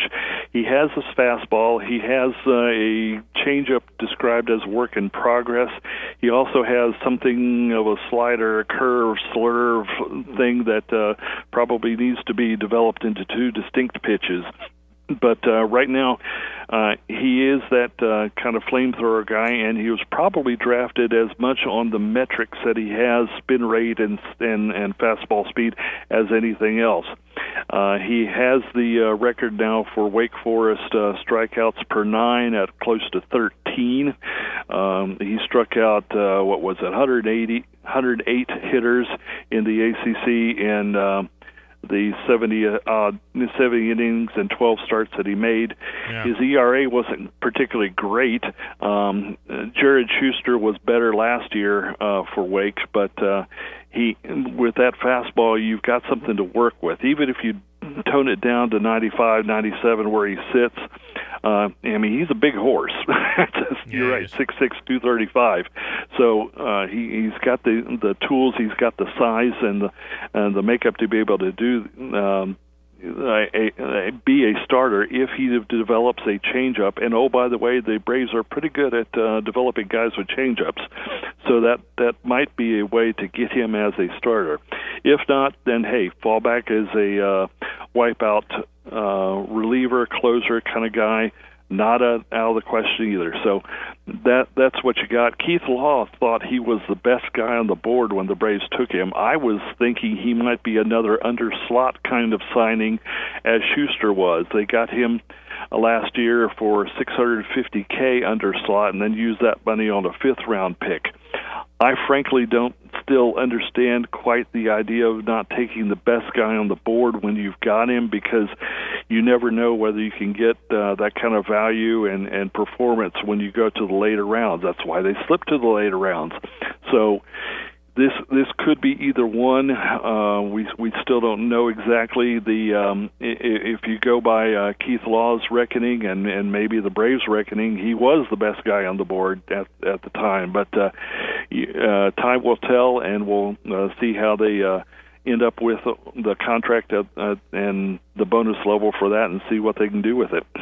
Yeah, for a career, 206 strikeouts in just 158 innings, more than a strikeout per inning. So, that is those are some good numbers that the kid has. What is the what's the timeline for these guys when you're pulling these older college kids out? And we did see a shift. I think it's going to go back the other way by and large, to where it's going to go back to the college end.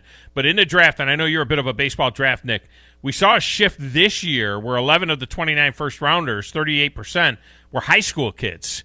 I think more high school kids are going to go to college predominantly because of NIL, where they can start getting some money. I don't know where that sweet spot is where you say, okay, if I'm a second, third, or fourth-round pick, or a third, fourth, or fifth-round pick, that I'm definitely going to college. But this year was unusual amount of high school kids that came out. But these guys that are, when you're taking kids out of college, what's the timeline to get these guys to the majors? Yeah, it's interesting to see that dynamic in terms of the high school versus college guys. In fact, there's one kid from high school that's already told the MLB that he's now withdrawing from the draft because he didn't get drafted in round one. So he apparently had a number or a ranking in mind, and if he had gotten over that spot, then he'd go pro, but not so much. So he's going to go to college and see how it works there and bet on himself, apparently. In terms of now I've lost your question. How quickly the guys they drafted, how quickly can they get these guys to the big leagues?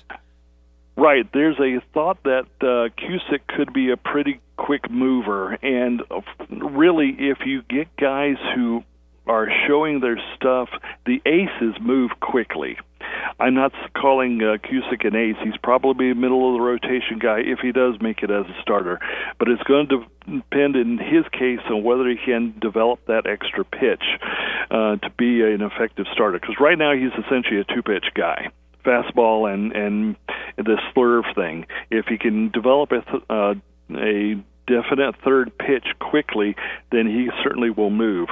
He's 21 and a half years old, and will probably start out close to high A ball and roam, maybe low A for a little bit, and then high A quickly. Schuster is in high A right now, by the way.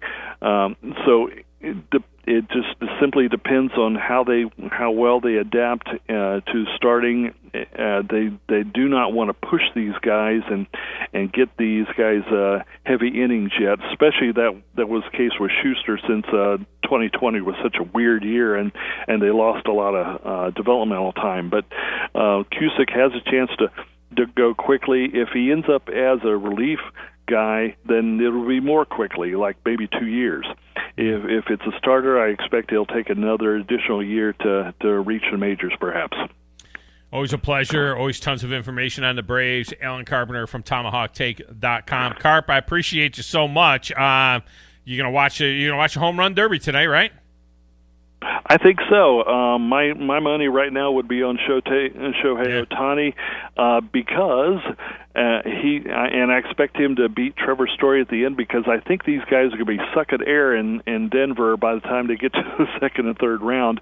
Story's used to it.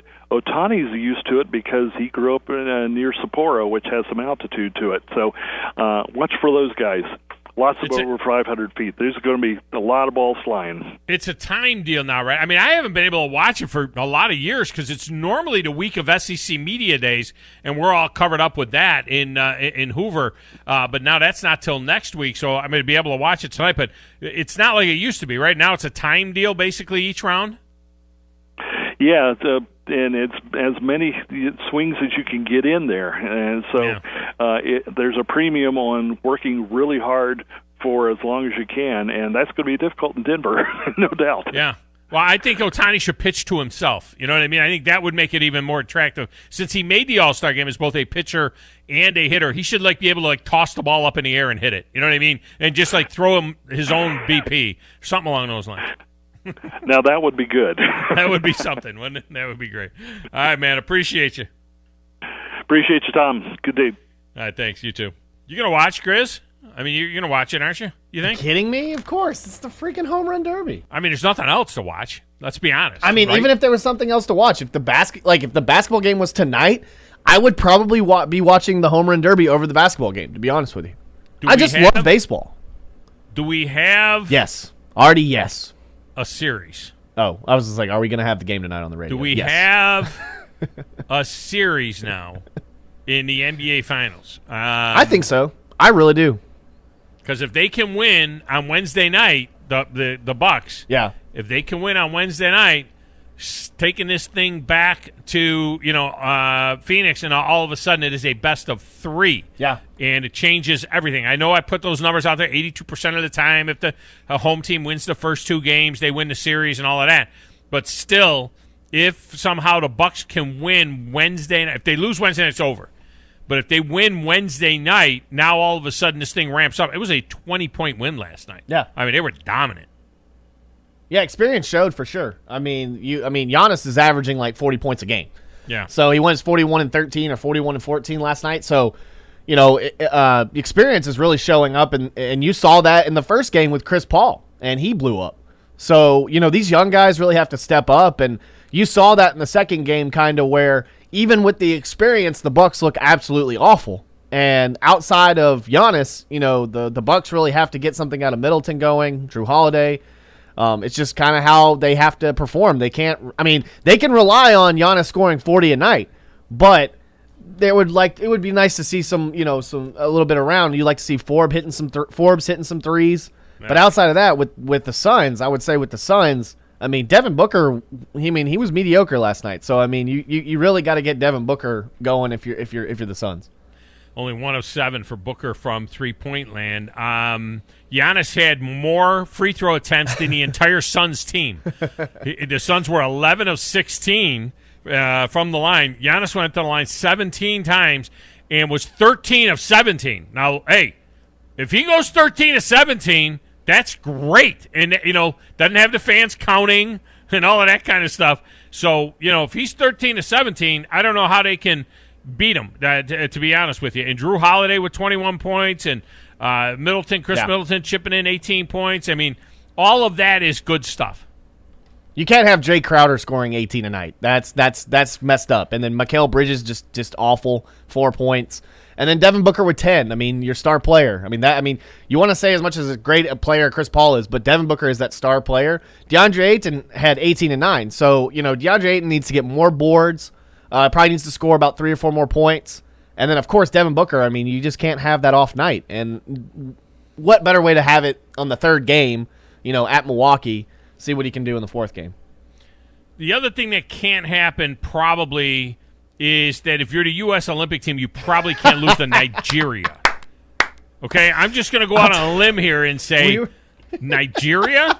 I mean, really? I mean, we got beat by Nigeria. What? Kevin Love on this team if we can't beat Nigeria. It's Kevin Love's fault that they lost to Nigeria, by the way. It must be Kevin Love's fault that we lost. No, I'll tell you right now, Kevin Durant and Jason Tatum should have been able to beat them by themselves. Like, they should not have needed anyone else in that game. He's never lost a game, Kevin Durant, in international play. 39 games.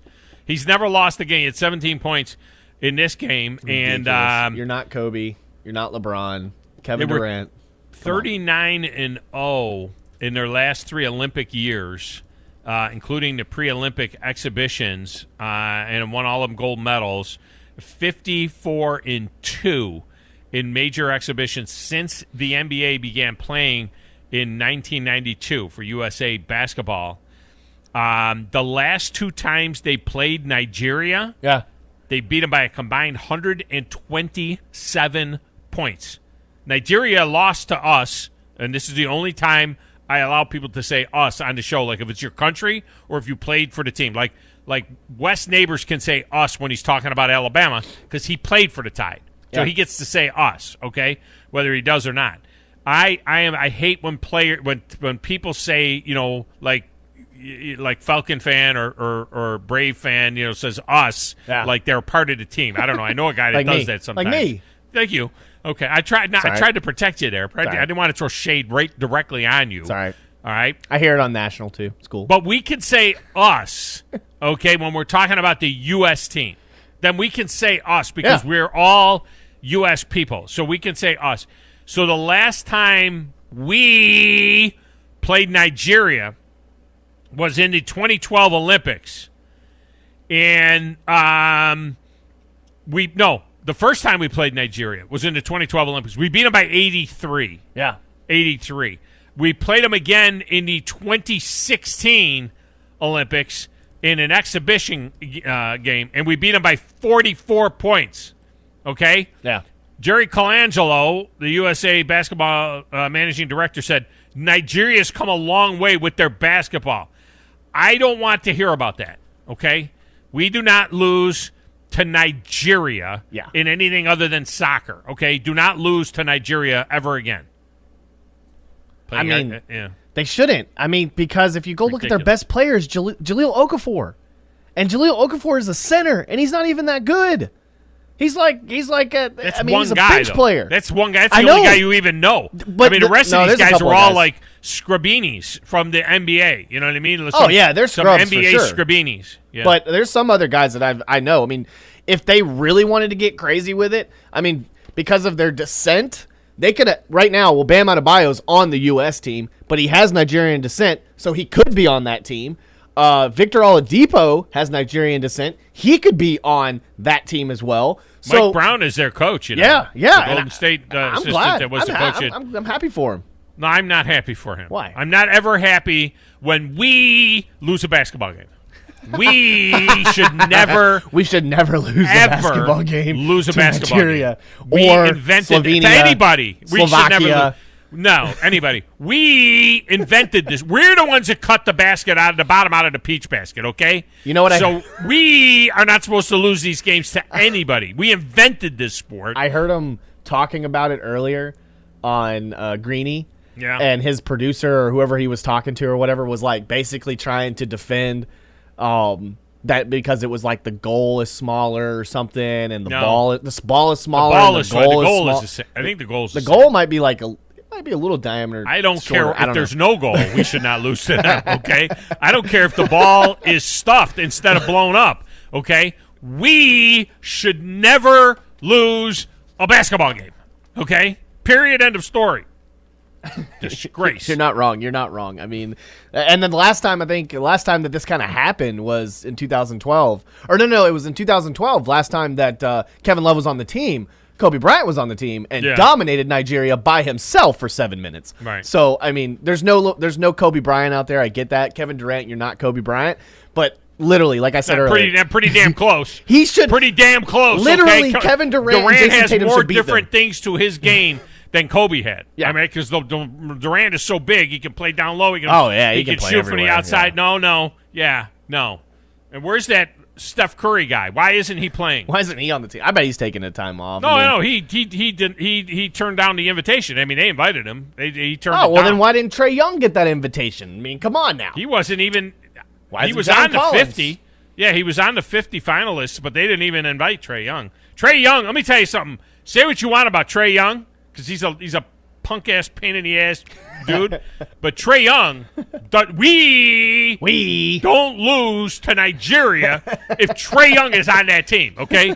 Trae Young would not have allowed us to lose to Nigeria. What's confusing is, like, you've got Damian Lillard. I mean, you've got Kevin Durant. You've got Jason Tatum. These three guys are the number one guy on their team, and they should be able to, just alone, without even the other two guys. We should just put 3 out there. We should play 3 on 5 and beat these people. Well, they don't have Drew Holiday. They don't have Drew Holiday, and they don't have Chris Middleton. So that's two guys right there. You know, maybe they would have helped against the Nigerian roster. We should be able to roster. send our United States JV team and beat Nigeria. No, they've got oh man, what is his name? They got the guy. They got Josh Majette. They got the Majette. There you go. From the UAH. They should call him up. He's on the practice USA team. Oh, is he? Come on out and play with the main squad. Tyler Hero's on the promo team. It's like the Globetrotters getting beat by the Washington Generals. Okay, they just pick a bunch of guys to play against them. Let's get a break. When we come back, phone lines are open the rest of the way. Jump in on whatever you want. 256-576-4977. And when we return, I thought the United States of America was the most racist place in America or in the world. Isn't that what we've been told? Have we not been told that we are the most racist country in the entire world and all of our athletes want to leave and go someplace else? I thought that's what we were told, okay? I'm not sure if that's the case, but that's what I thought. I'll explain when we return. I don't think that's the case. This is the Thom Abraham Show, 97.7 ESPN The Zone.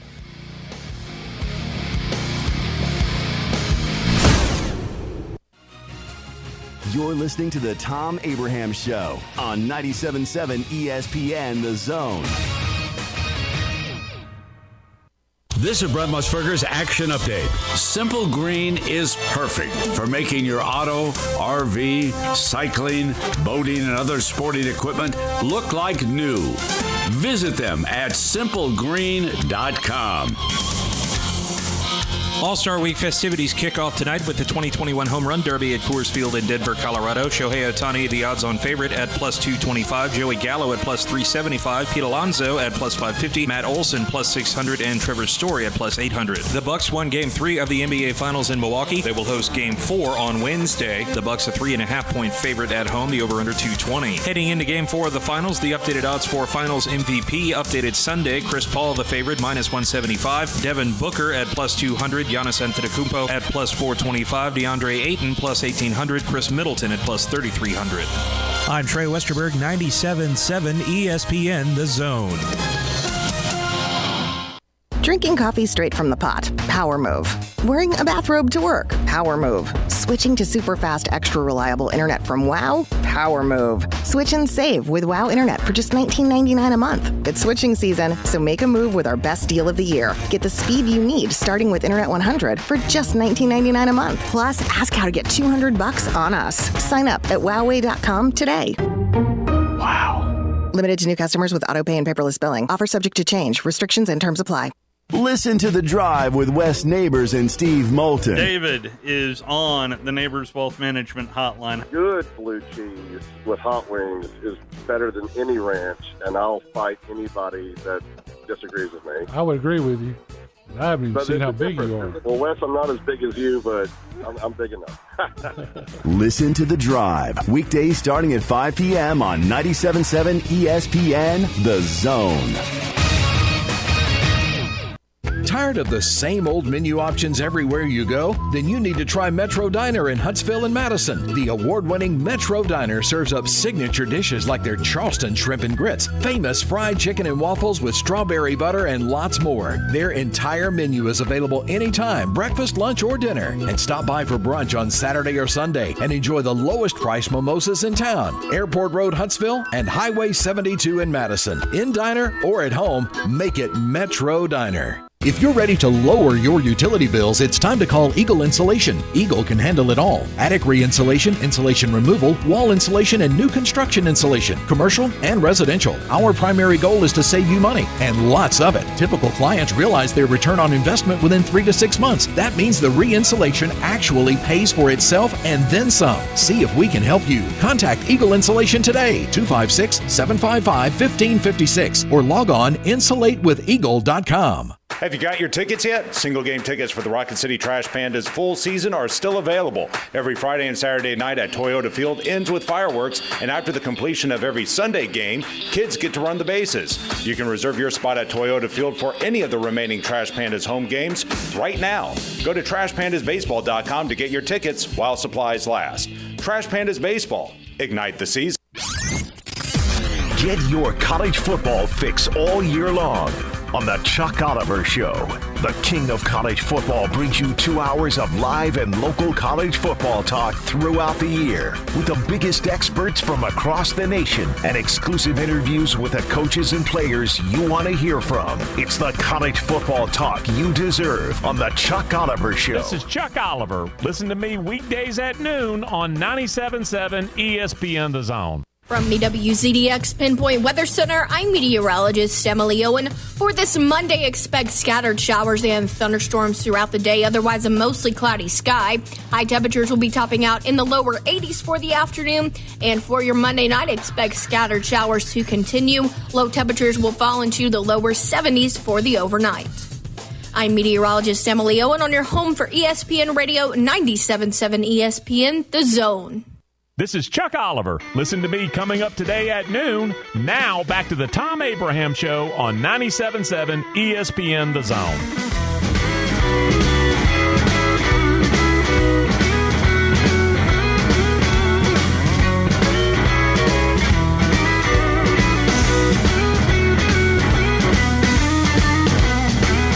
Segment of the Thom Abraham Show is brought to you by Woody Anderson Ford at Woody Anderson Ford. Service department is second to none. Yes, see the place. It's absolutely incredible. They keep it like a NASCAR garage in there. It's so clean and neat because they take great pride in it. And if they take great pride in their service department, they're going to take great pride in doing a great job for you. And that's exactly what they do at Woody Anderson Ford. Check them out. Make an appointment today for your service at Woody Anderson Ford and Woody Anderson of Madison as well on Hughes Road there just south of 72. Okay, phone lines are opened up now. The rest of the show. So if you want to jump in, you can jump in. 256-5764-977, and you can get in. You know, a lot of athletes around America and a lot of the people that we hear from, minorities that we hear from around America, will lead you to believe that have you seen what has gone on in England after England lost to Italy on free throws in that Euro Cup championship thing? So the game was tied at 1. They played overtime for 30 minutes and got tired of doing that, and they said, here, let's just put the ball down 12 yards away from the goal and just see everybody who can kick it in. All right, that's basically what they did. So 3 of the players that England – and by the way, 2 of these guys I think came on late in the game. But a couple of minutes ago in overtime, they ran a couple of guys out onto the field because they thought they would be good in the shootout, which was a mistake, by the way. All right, what little I know about soccer, they'd have been better off going with the guys that were on the field than bringing a couple of guys in cold off the field, having them jog around, and then having the pressure of them, taking penalty kicks. But Marcus Rashford, Jadon Sancho, and Bukayo Saka, who are all men of color, have been the targets of an unbelievable amount of racist trolling on the internet. A poster with one of the guys on it was defaced. Can you imagine this happening, Grizz, after we got beat by Nigeria in basketball? That if all of a sudden people just started coming out and making all kinds of nasty comments about the team and saying, evil racist things about the team. Can you imagine Americans doing something like this? And yet, this is what is going on in England. Yeah, I mean, this was something that This isn't new. No. Like, this is something that's been happening since, like, before 2014, but it came really into light in 2014 because how much I pay attention to European soccer. Dani Alves is an amazing Brazilian player. Yeah. And he played for an English team, I believe at the time, or maybe it was Barcelona. I can't remember which team. But anyway, this is Europe, by the way. Great player. Scores a goal, right? You think, oh, yeah, great job. Yeah. His own fans throw bananas on the field. Yeah. At their own player. Not good. He's a black guy that plays for Brazil. And you're going to throw bananas on the field just to kind of like, oh, yeah, we don't like this guy, but yet I'm going to wear his jersey or I'm going to wear that, that Manchester United jersey or whatever the team he was playing for. In fact, many athletes that come Ridiculous. from over there come here and say this is the least racist place on the planet. It's propaganda. We are the least racist place on the planet. These athletes that want to leave and they want to make all of this noise, and you got Jalen Rose making his comments about being disappointed that there's what did he say? He was disappointed there wasn't enough white guys on the team. Oh no, he was disappointed that Kevin Love was on the team. Yeah, that's right. He was disappointed that we can have an all black team, and we'd be better off. But can you imagine what it would be like? The English Football Association, that's what they call it over there because they don't have real football. The English Football Association said, we're disgusted that some of our squad who have given everything for the shirt this summer have been subjected to discriminatory abuse online after tonight's game. The FA strongly condemns all forms of discrimination and is appalled by the online racism that has been aimed at some of our England players on social media. Remember, these are their own countrymen. Yeah. You got to be. It's not like you're an import. You got to be. If you're playing for the English soccer team, you're an Englander. You're an Englishman. All right, you're an Englishman. So these are their own countrymen, but because they don't have the same color skin, they are subjected to this awful, awful discrimination and racism. The statement went on to say, we could not be clearer than anyone behind such disgusting behavior is not welcome in following the team. London's Metropolitan Police said it was investigating the offensive and racist posts. We are aware of a number of offensive and racist social media comments being directed towards footballers, which is really soccer players, following the Euro 2020 final. It said, this abuse is totally unacceptable and will not be tolerated, and it will be investigated. And there you go. So for those of you that think that we are the most racist place in America or in the world, it's a lot worse over there, folks. It's a lot worse. I mean, that's awful. Yeah. That is absolutely awful. I can give you an example. I mean, as much as you if you're for or against or whatever, the whole kneeling, players kneeling and everything like that. Yeah.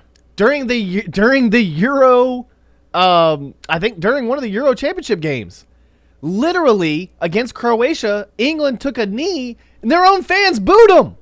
Their own fans. And they should. I get it. You took a knee for the anthem? But no, I don't know what they took a knee for. It was either for the anthem or I don't know. But if they take a knee for their anthem, their fans should boo them. All of them. The white guys, the black guys. Yeah, well, it was to respect whatever you are, they should boo them all. It was to respect an anti-racism gesture. And literally, their fan base went crazy. Yeah, but that's not how you do it. That's the same thing here. You don't get cheered when you take a knee. I get that. You could be trying to make a point against racism. Right. There's a lot of ways to do it other than kneeling for your own national anthem, in my opinion. Well, it had nothing to do with the national anthem. It had to do with anti-racism, and it was against their team. They took a knee. Their own fans booed them. During what? They just took a knee during a match or what? Yeah, it was before the match. But not during the anthem. No, it wasn't during the anthem. Just took a knee. Yeah, it was just because it was during the it was like something that had to do with something happened to one of their players. I can't remember what happened. Well, yeah, it had nothing to do with the anthem. I'm sorry, I don't know why I said anthem. I don't know what the context is there. I guess I'd have to see whether or not I would boo or not. But the point is this: the point is that the fans in England, it just the racism that exists around the world, is worse by manyfold than it is in America. I think that I honestly believe, I'm with Charles Barkley on this. I honestly believe that a vast, vast majority of Americans get along with each other. that respect each other. And they don't disrespect people for the color of their skin. They disrespect the actions. Whether you're a white guy or a black guy or whatever guy you are or gal you are, that if you're doing something that is, negative, you're going to get heat. All right? I think that that's the way it works. I don't think it's about, for the most part, I don't think people just get a red ass about somebody because of the color of their skin. I don't believe that. I believe that America is, in fact, the melting pot. And that yes, we know all about the racist things that have gone on all throughout history. But I'm talking about today, too. I'm not talking about during the 60s. I'm not talking about during slavery. I'm not talking about any of that. People have been enslaved since the beginning of time all around the world. There have been many, many, many, many, many white people that were enslaved as well back in the day. I mean, there were slaves and there were free people. That's just the way it is. Read the Bible. There's slaves. It's all over the Bible. Slaves, we connote slaves. When we hear slaves, we connote, the American slavery, in the 1800s. That's not slavery has been around forever. We were one of the first people to abolish it, to be quite honest with you. Yeah, and I think a lot of people don't understand that, like, for many years as well, it's been recorded throughout history. The history is always written by the winner as well. And so, like, people get taken over or people get defeated, and what happens? They assimilate those people into their own nation. So after World War II, what did the United States do? They assimilated these German scientists over here. Guess what? NASA program. And as much people want to give that NASA program crap for bringing some of those guys over here, look what it has done for our country. Look what it has done it has opened up many jobs as well. We sit here and talk about it all the time, and we frown upon a lot of things that we learn, like from another country or another civilization or whatever. I mean, shoot, half the time during the Civil War, we learned kind of how to actually, like, administer these wounds because of the Civil War. So, and both sides came out with their own technology and everything like that, and it's all it has done is fuel, the United States. So countries all over the world have been doing this for years and years and years. And I think the level of propaganda and the level of just what we see in the news and just kind of how a lot of people just drive the narrative a little bit, it's really like, if you think it's bad over here, go over there and experience it, you know what I mean, before you say something, before you look stupid. Somebody hit the Twitter window saying that we sound dumb talking about the race issue with Euro 2020. I don't know why. How do we sound dumb? I don't know why. UEFA got called out for it. We're condemning what the English folks have done in terms of being racist and derogatory against their own people. He didn't want to listen to soccer talk. That's what it was. Oh. UEFA got called out for their own racist problems. And they had to, it was like Alabama with the Constitution. They had to go back and, rewrite stuff. Yeah, well, I mean, it's ridiculous.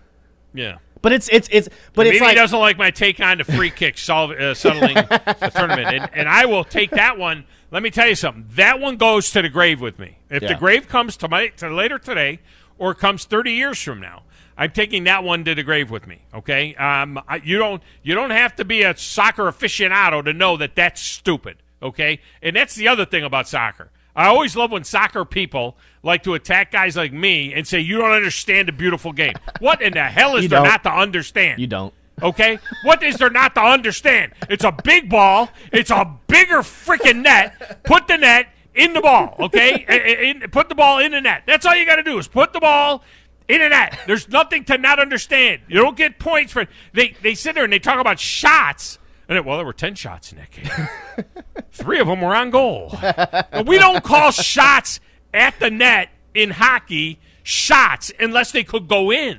The number of shots that get shot across the red line in hockey would be like 150 a game, okay? All right? And people are like, well, it's low scoring. Like, no. Hockey is 5 goals. The average over and under for hockey is 5.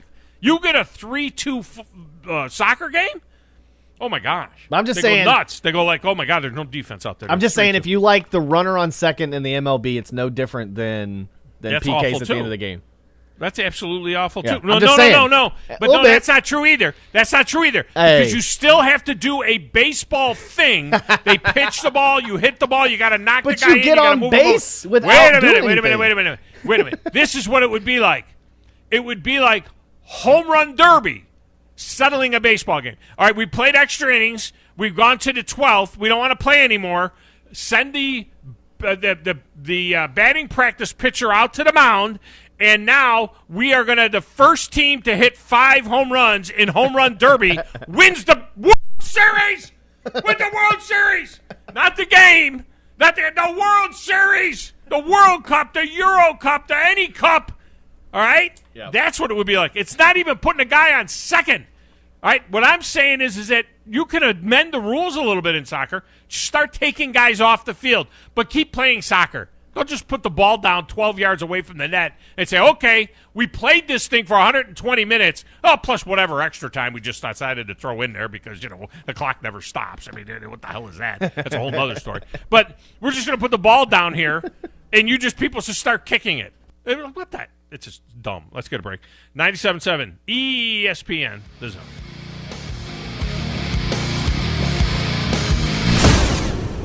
Tom Luganbill here for Woody Anderson Ford. When I was in the Tennessee Valley, one of the things that impressed me the most was the quality of the people. People like Bobby White and his team at Woody Anderson Ford. And now you can experience the tremendous new service lanes and showroom at Woody Anderson Ford at Jordan and Sparkman, or just stop by for breakfast or lunch at Henry's Mustang Cafe. And in Madison, visit Woody Anderson of Madison on Hughes Road, just south of 72.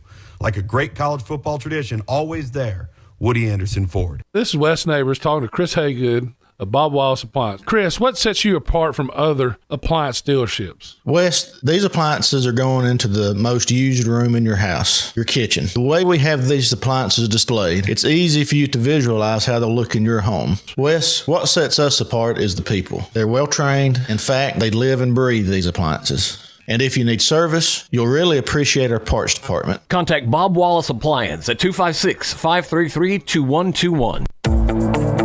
Get more out of summer with savings on appliances to simplify and streamline during the Home Depot's 4th of July savings in-store and online. Right now, you'll save a bundle on top appliances like this Samsung laundry pair. Celebrate summer with a laundry upgrade during 4th of July savings at the Home Depot.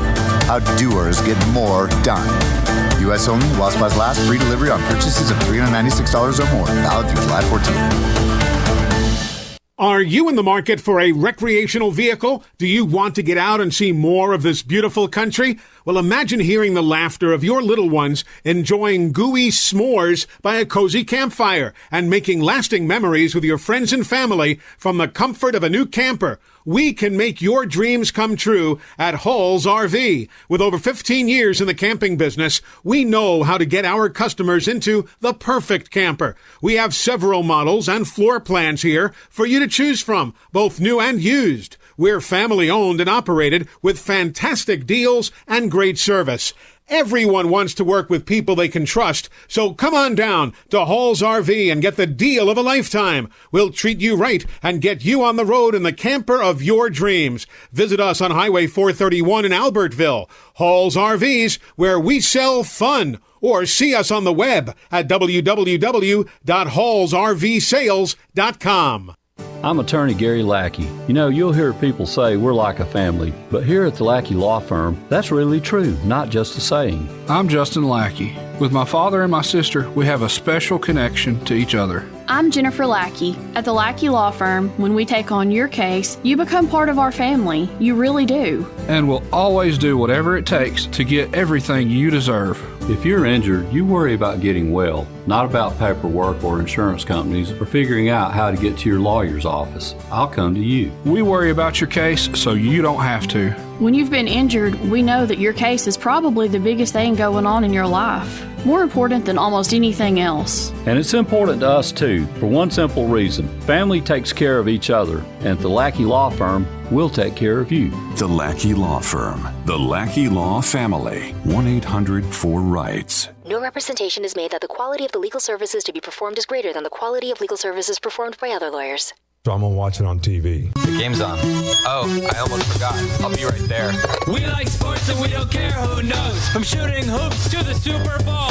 We like sports and we don't care who knows. Football, tennis, hockey, golf. The game is starting. Everyone is here. I got my snacks, my friends, and a beer. So I'm going to watch it on TV. Are you ready for the football? So I'm going to watch it on TV.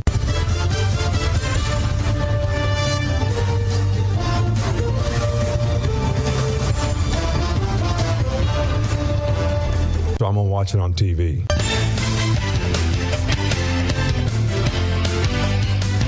Well, the only thing to watch on TV tonight is the Home Run Derby. That's it. That's the only thing that you can watch on TV tonight is the Home Run Derby, because I don't think there is anything else to watch on TV tonight. And what to watch on TV tonight is brought to you by our fine friends at the Rocket City Trash Pandas. They had their bobblehead day yesterday for the first 1,500 kids 17 and under. And after the All-Star break, the boys will be back on July 20th. It would be the next home night. And that, of course, will be a Reed's Jewelers Ladies Night, but also commemorative glass giveaway. So mark that on your calendar. The first 2,500 adults 15 and over, brought to you by Champies, get a commemorative glass down there on July 20th. So that is the Tuesday of SEC Media Days. So after you listen to SEC Media Days all day with us, then you want to head down to the ballpark and check that stuff out. All right, a couple of stories that did not make it into the main body of the show. First of all, text window. Kramer said, 1, Braves are toast without Acuna. Not sure what they would sell, but they should be thinking about the next 1 or 2 years. Yeah, this isn't going to be a complete rebuild, but it may be a waste of time. Well, no more, but it may be a waste of time to worry about figuring out a way to catch the Mets and sneak into the playoff, and if they're not going anywhere. It may be that way. 2, he says, the Yankees are frustrating as a fan. I'm holding out hope, but they look lackluster, hopeless, and not confident. Yeah, you think? I don't know what the – and I'm telling you, it starts with Aaron Boone. And they have been playing better. There's no doubt. They should have swept the Astros, who are as hot as anybody in the American League. They should have swept the Astros. They were up 5 in the 9th inning. I don't know why Aroldis Chapman, I don't know what's wrong with him. I don't know why he wasn't available for tomorrow. He's supposed to be in the All-Star game. I didn't see anything about him being hurt. I know that he can't get the ball over the plate. But what the hell, man? I mean, you just napalm a game that you could have swept them, and you let Jose Altuve hit a 3-run home run, and there is no nastier rivalry right now. There might be better rivalries, historical rivalries. There's no nastier rivalry right now than Houston and New York. I mean, it is something. And you got guys pulling on their shirts. You got the Yankees wearing jackets in the in the dugout after home runs, saying that it gets cold in here. Altuve ripping off his shirt completely, or his teammates ripping his shirt off. I mean, it is great theater to watch that. And he also wants to know if we're planning a Doghouse Fantasy Football League again this year. Yes, we are. We will have a DFL this year. Woo! There you go. All right, coming up next, it's Chuck Oliver, followed by Paul Feinbaum, and then Wes and Steve driving you home and driving you crazy. Game was rained out yesterday. I'm sorry. There you go. So they're still going to have the bobbleheads. We'll give them those away later. For Chad, I'm Tom, and this is 97.7 ESPN, The Zone.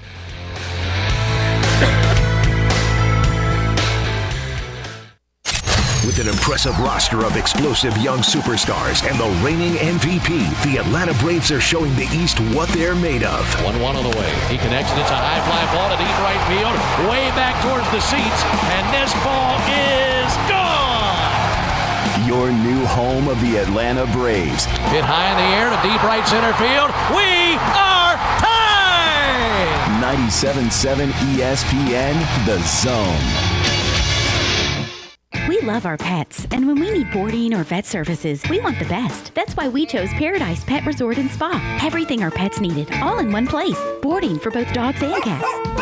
Doggy daycare, grooming and spa services, web cameras, and top-notch vet care, too. It's a true Paradise Pet Resort for your furry friends, serving all of North Alabama. Find out everything you need to know and book services online at ParadisePetResortandSpa.com. Located in Madison, just off 565 at Walt Triana, behind Cracker Barrel. WZZN, Union Grove, Huntsville, Alabama. 97.7 ESPN, The Zone. This is SportsCenter. I'm I'm Christine Lisi. This just in. ESPN's Bob Herrick's reporting. Two-time major winner Zach Johnson is the latest golfer to withdraw from this week's British Open. He tested positive for COVID-19. Among the other notables who've withdrawn from the Open, Bubba Watson and Hideki Matsuyama. Suns coach Monty Williams said after the loss to the Bucks in Game 3 of the NBA Finals that he wouldn't publicly complain about the officiating. He then proceeded to point out that Phoenix had 16 free throws while Giannis Antetokounmpo had 17 last night. Williams also acknowledged DeAndre Ayton's 5 fouls hurt the Suns in the loss. Game 4 is Wednesday, 8 Eastern, ABC and ESPN Radio. Hiring can feel like trying to find a needle in a haystack. But when you post a job on ZipRecruiter, their matching technology finds these qualified candidates for you and invites them to apply. And right now, you can try ZipRecruiter for free at ZipRecruiter.com/Greeny. 97.7 ESPN, The Zone. Thom Luganbill here for Woody Anderson Ford. When I was in the Tennessee Valley, one of the things that impressed me the most was the quality of the people. People like Bobby White and his team at Woody Anderson Ford. And now you can experience the tremendous new service lanes and showroom at Woody Anderson Ford, at Jordan and Sparkman, or just stop by for breakfast or lunch at Henry's Mustang Cafe. And in Madison, visit Woody Anderson of Madison on Hughes Road, just south of 72. Like a great college football tradition, always there, Woody Anderson Ford. This is Wes Neighbors sitting here with Ann Adams. Ann, I understand you have some exciting news. Yes, Wes, I do.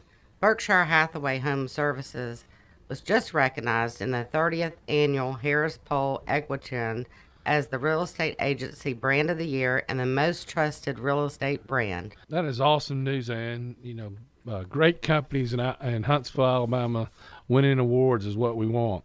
Is it a great time to list your home? Yes, it is. The inventory is low and the market is heating up. And I understand you're also looking for agents. I am. We are so busy, Wes, we need agents to keep up with the demand. Ann Adams and Rise Real Estate has been doing business in North